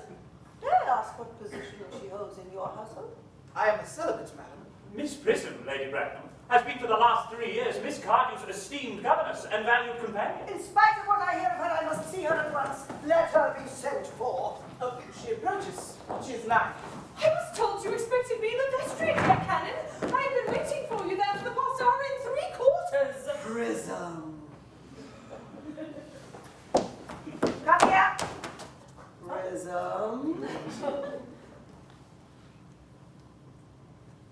Prism. Where is that baby? 28 years ago, Prism, you left Lord Bracknell's house, number 104 Upper Grosvenor Street, in charge of a perambulator containing a baby of the male sex. You never returned. A few weeks later, through the elaborate investigations of the Metropolitan Police, the perambulator was recovered standing by itself at midnight in a remote corner of Bayswater. It contained the manuscript of a 3-volume novel of more than usually revolting sentimentality. But the baby was not there. Prism, where is that baby? Lady Bracknell, I admit with shame that I do not know. I only wish I did. The plain facts of the case are these. On the morning of the day you mention, a day that is forever branded on my memory, I prepared as usual to take the baby out in its perambulator. I had also with me a somewhat old but capacious handbag in which I intended to place the manuscript of a work of fiction I had written during my few unoccupied hours. In a moment of mental abstraction, for which I can never forgive myself, I deposited the manuscript in the bassinet and placed the baby in the handbag. But why did you deposit that handbag? Do not ask me, Mr. Word. Miss Prism, this is a matter of no small importance to me. I insist on knowing where you deposited the handbag that contained that infant. I left it in the cloakroom of one of the larger railway stations in London. What railway station? Victoria, the Brighton Line. I must return to my room for a moment. Gwendolyn, wait here for me. If you are not too long, I will wait here for you all my life. What do you think this means, Lady Bracknell? I dare not even suspect, Dr. Chasuble. I need hardly tell you that in families of high position, strange coincidences are not supposed to occur. They are hardly considered the thing. Uncle Jack seems strangely agitated. Your guardian has a very emotional nature. This noise is extremely unpleasant. It sounds as if he was having an argument. I dislike arguments of any kind. They are always vulgar and often convincing. It is not. I wish you would arrive at some conclusion. This suspense is terrible. I hope it will last. Is this the handbag, Miss Prism? Examine it carefully before you speak. The happiness of more than one life depends on your answer. It seems to be mine. Yes! Here is the injury received through the upsetting of a gallus-green omnibus in yonder and a few days. Here is a stain on the lining, caused by the explosion of a temperance beverage, an incident that occurred in Leamington. And here, on the lock, are my initials. I had forgotten that in an extravagant mood I had had them placed there. The bag is undoubtedly mine. I'm delighted to have it so unexpectedly restored to me. It has been a great inconvenience being without it all these years. Miss Prism, more has been restored to you than this handbag. I was the baby you placed it. You? Yes, Mother! I am unmarried. Unmarried? I cannot deny this is a serious blow. But after all, who has the right to cast a stone against one who has suffered? Cannot repentance wipe out an act of folly? Why must there be one law for men and another for women? Mother, I forgive you. Mr. Merlin, there seems to be some error. There is a lady who can tell you who you really are. Lady Bratton, I hate to seem inquisitive. But would you kindly inform me of who I am? I'm afraid that the news I have to give you will not altogether please you. You are the son of my poor sister, Mrs. Moncrief, and consequently Algernon's elder brother.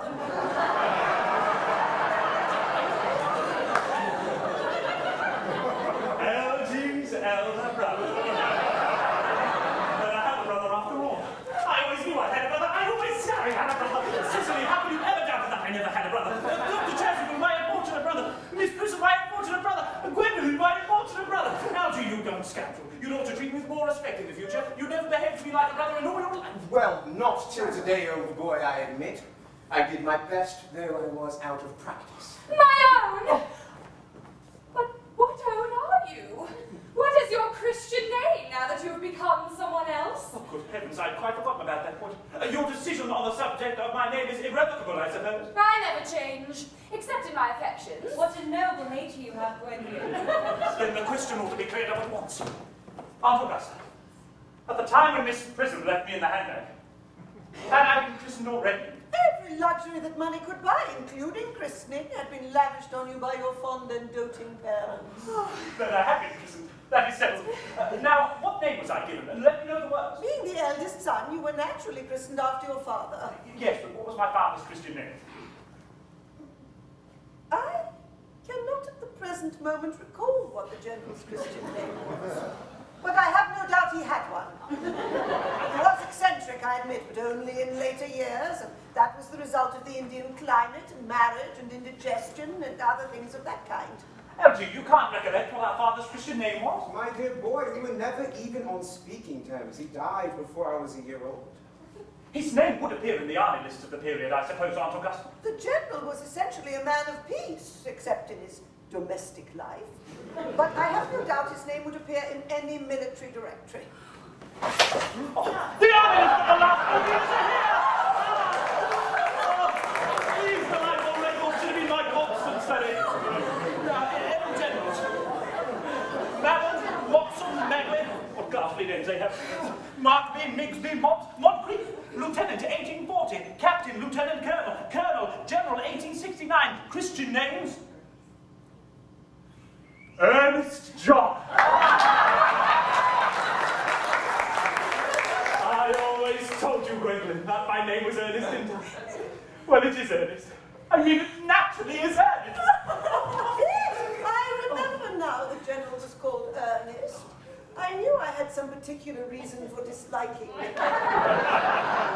Ernest, my own Ernest. I felt from the first that you could have no other name. Oh, Gwendolyn, it is a terrible thing for a man to realize that his whole life he's been speaking nothing but the truth. Can you forgive me? I can, for I feel that you are sure to change. Oh, picture! Cecily at last! Gwendolyn at last!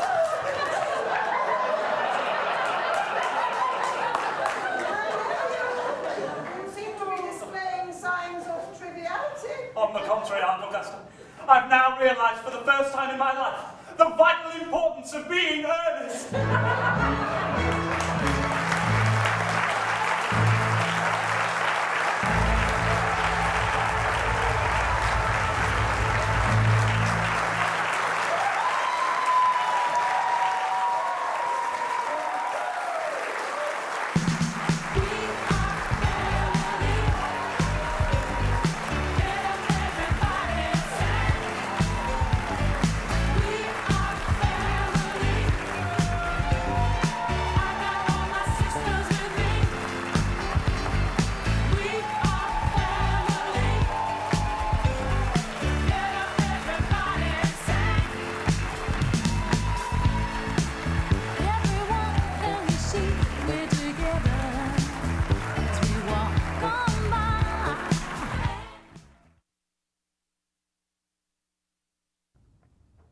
Welcome back to Discovering the Importance of Being Earnest. We hope you enjoyed the conclusion of the play. With me is producer Travis DeCastro. Hello, Travis, and thank you for joining us. Hi, Alex. Thanks for having me. So talk to us a little bit about your responsibilities as a producer. The producer is a term that's used kind of generically in this case. My correct title is Associate Director for Production, which is a much fancier name for the guy who does the budgets and the calendaring for the school. Talk to us a little bit about how you interact with other members of production staff, tech staff. Well, theater is, it's a committee. It's a group of people that get together and they agree to work together on a production. So you have the actors that are in the show. You have the director, choreographers many times, music directors, and on the other side you've got designers. You have sound designers, lighting designers, costume designers, projection designers, scenic designers, properties designers. So our job is to bring all those people to one focus for the show, right, and put the show together, and it's my responsibility to make sure that that takes place. Great, great. So how did you become involved in theater production? How did I become involved in theater production? Well, many years ago, I was on stage. My undergraduate degree, believe it or not, is in musical theater. I used to be a singer-dancer. Oh, wow. And after a while, you get a little older, it's a little harder to do that. And I found my passion really was more backstage than on stage, and especially in the running of things. I enjoy running these productions, so that's the interest for me now. Oh, great, great. So walk us through the process of being a producer of the show. Well, it begins in fall semester. Okay. When a group of people get together and they decide that they're going to pick the season for the School of Theater. And we meet by committee, we meet every week, and we read plays, we read suggestions of plays, we look at productions, and we take a look at the best interest for the School of Theater's students. And then we choose a season that will best reflect their needs and their interests, and that includes the design students as well, and the technicians as well. So we put together the kind of season that will satisfy everybody in the school. And then generally over Christmas, I will do the budgets and the calendar for the school, get that organized. Right. We will distribute that information to the directors and the designers, and then we'll start the coordination meetings where they start designing the show. Then we'll audition generally at the beginning of the next fall semester, and away we go. Oh, great, great. So talk to us a little bit about some challenges that you've encountered through this process. Well, for this particular show, there's one great challenge in that the director wanted a white set. Oh, wow. And much like your outfit there, it reflects light, right? So you put two actors next to each other, and one can blend away. You know, they can just kind of fade away. Especially if they're very pale skinned on a white set, then we could lose them entirely. So the costume designer has been challenged to create costumes that will pop out from the set. Oh, wow. So the actor doesn't get lost on this big white set. And then the lighting designer has a real challenge on how to light. You know, we have a very diverse company in the School of Theater. So we have people of many hues standing next to each other on a white set. Right. And making sure you can see all the faces is the biggest challenge of all. Right. So how is that set design playing out right now? Well, it's there. It is done. Right. It's sitting on stage. Yeah. Yes, and we will start adding lights to it tomorrow night. Good, good. And you will have to be the judges after you see it, whether you've seen everybody's face or not. All right. Well, we definitely will. So, Just talk to us about some differences that the show has based on some other productions that you guys have put on. This show is a lot easier, actually, because we're doing it indoors. When we did Julius Caesar outdoors. And when you do an outdoor performance, you have to deal with climate. Last year, it rained on our second performance, so we had to cancel that one. We did Romeo and Juliet outdoors in 2007, and it was the earliest snowfall that State College has ever recorded. So we had to cancel the last performance of that because it snowed. So this is indoors. It's much more controllable, much more easy to manage, and it's a much safer process for everyone involved. Right, right. So what's one thing that you think you'll take away from this show as the producer? The one thing that I'll take away from this show is I'll think twice before I agree to a white set again. All right. So talk to us about some other production plans you have in the future. We have a great season coming up. Yeah. There is a wonderful book called Be More Chill that has been turned into a musical. And it's only played in New Jersey. It hasn't played in New York yet. So we're leading off our season with Be More Chill. The director, the writer, Joe Iconis, is actually coming to work on the show here with us.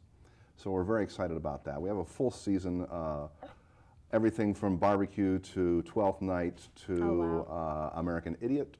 Oh, really? So we have a very exciting season next American year. Idiot, that's a great show. So anything else you want to add about the show, the actors, the process, anything? No, this has been a great experience for everyone involved. It's a new director for us. We've never worked with Richard before. He's new faculty with us, so we're excited to see what he's come up with. Great, great. Well, thank you so much. Thank you so much for talking with us. Hey, thank you. Now that we've heard from the producer, let's check out the next feature, produced by student producers Sydney Farrell and Alec Evans. In this video, director Richard Robichaux explains why he decided to depict Ernest in this particular style.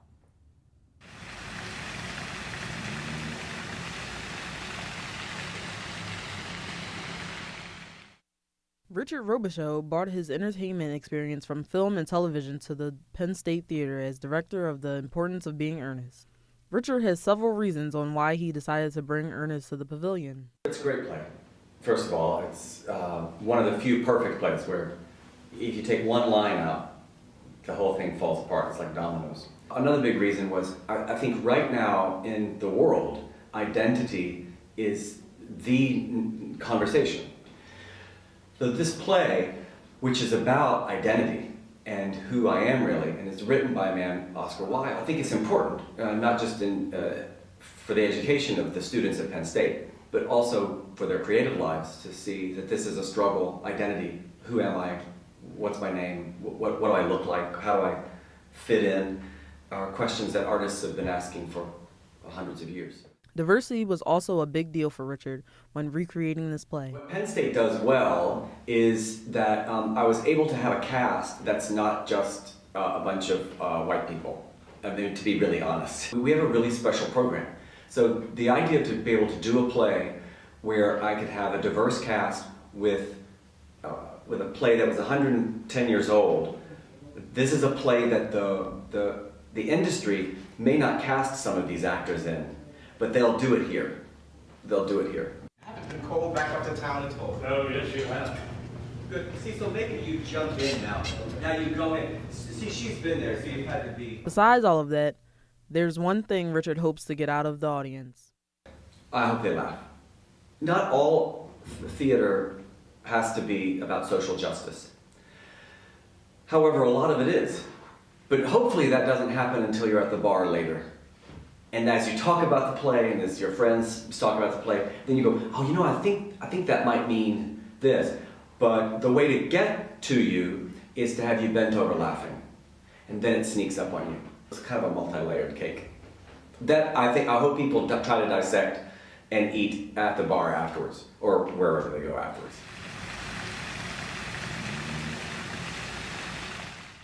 As we saw in the play, Richard Robichaux did a great job conveying his vision to the public. Originally, Ernest took place in the 19th century England. While keeping Victorian high society in mind, this version was brought into the modern age to appeal and relate to young audiences.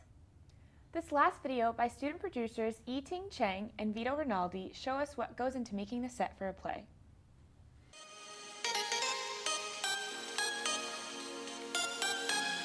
Inside the TAPS building are the studios where those in the scenic and technical design majors of the theater department can work on their props and sets. Nicole Hada is the set designer for The Importance of Being Earnest. On her creative team is Parker Sweeney, the props master, and Matthew Lewis, the technical director. To those who are not familiar with the theater, think about it this way. Matthew builds the house, and Parker and Nicole are the interior designers. The job of the team is to give a visual, validate the concept. We make this concept a reality and convey it in a way that the director wants us to tell this message. And then it's my job to fill that space. So filling it with furniture, there's a lot of tea sets and food in this show, that sort of thing. Even like what papers would someone have on their desk, those are my responsibilities. And then the logistics of building things with the TD. I take the artistic design and the ideas behind that and I relate that into a plan for construction, do budgeting and look at the feasibility of everything and then figure out how to build it all. From ceiling lights to big rotating platforms, every detail has been thought out to make sure the whole experience is immersive and is brought to life. The presentation of the color, of the shape is, the concept that Richard is going for is very much clean, pristine, museum-like quality. I just hope they're dazzled. I hope I did my job. I hope everybody enjoys the show, and I guess one of the best things about working in technical theater and going to school for technical theater is that we're actually producing a product that other people get to enjoy. It's not a paper project or just theoretical. We're building a set for a real show that a real audience is going to get to see.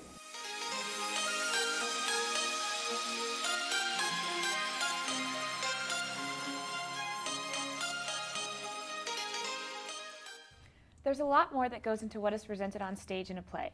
It's not just one person's creation. What we see in front of us is a perfect blend of the creative team's talent and personal flair. There's a lot to take into consideration when making a scripted play come to life. We hope you enjoyed discovering the importance of being earnest and the webcast of the play. From myself, Kiara, and the entire Webcast crew, thanks for watching. Good night.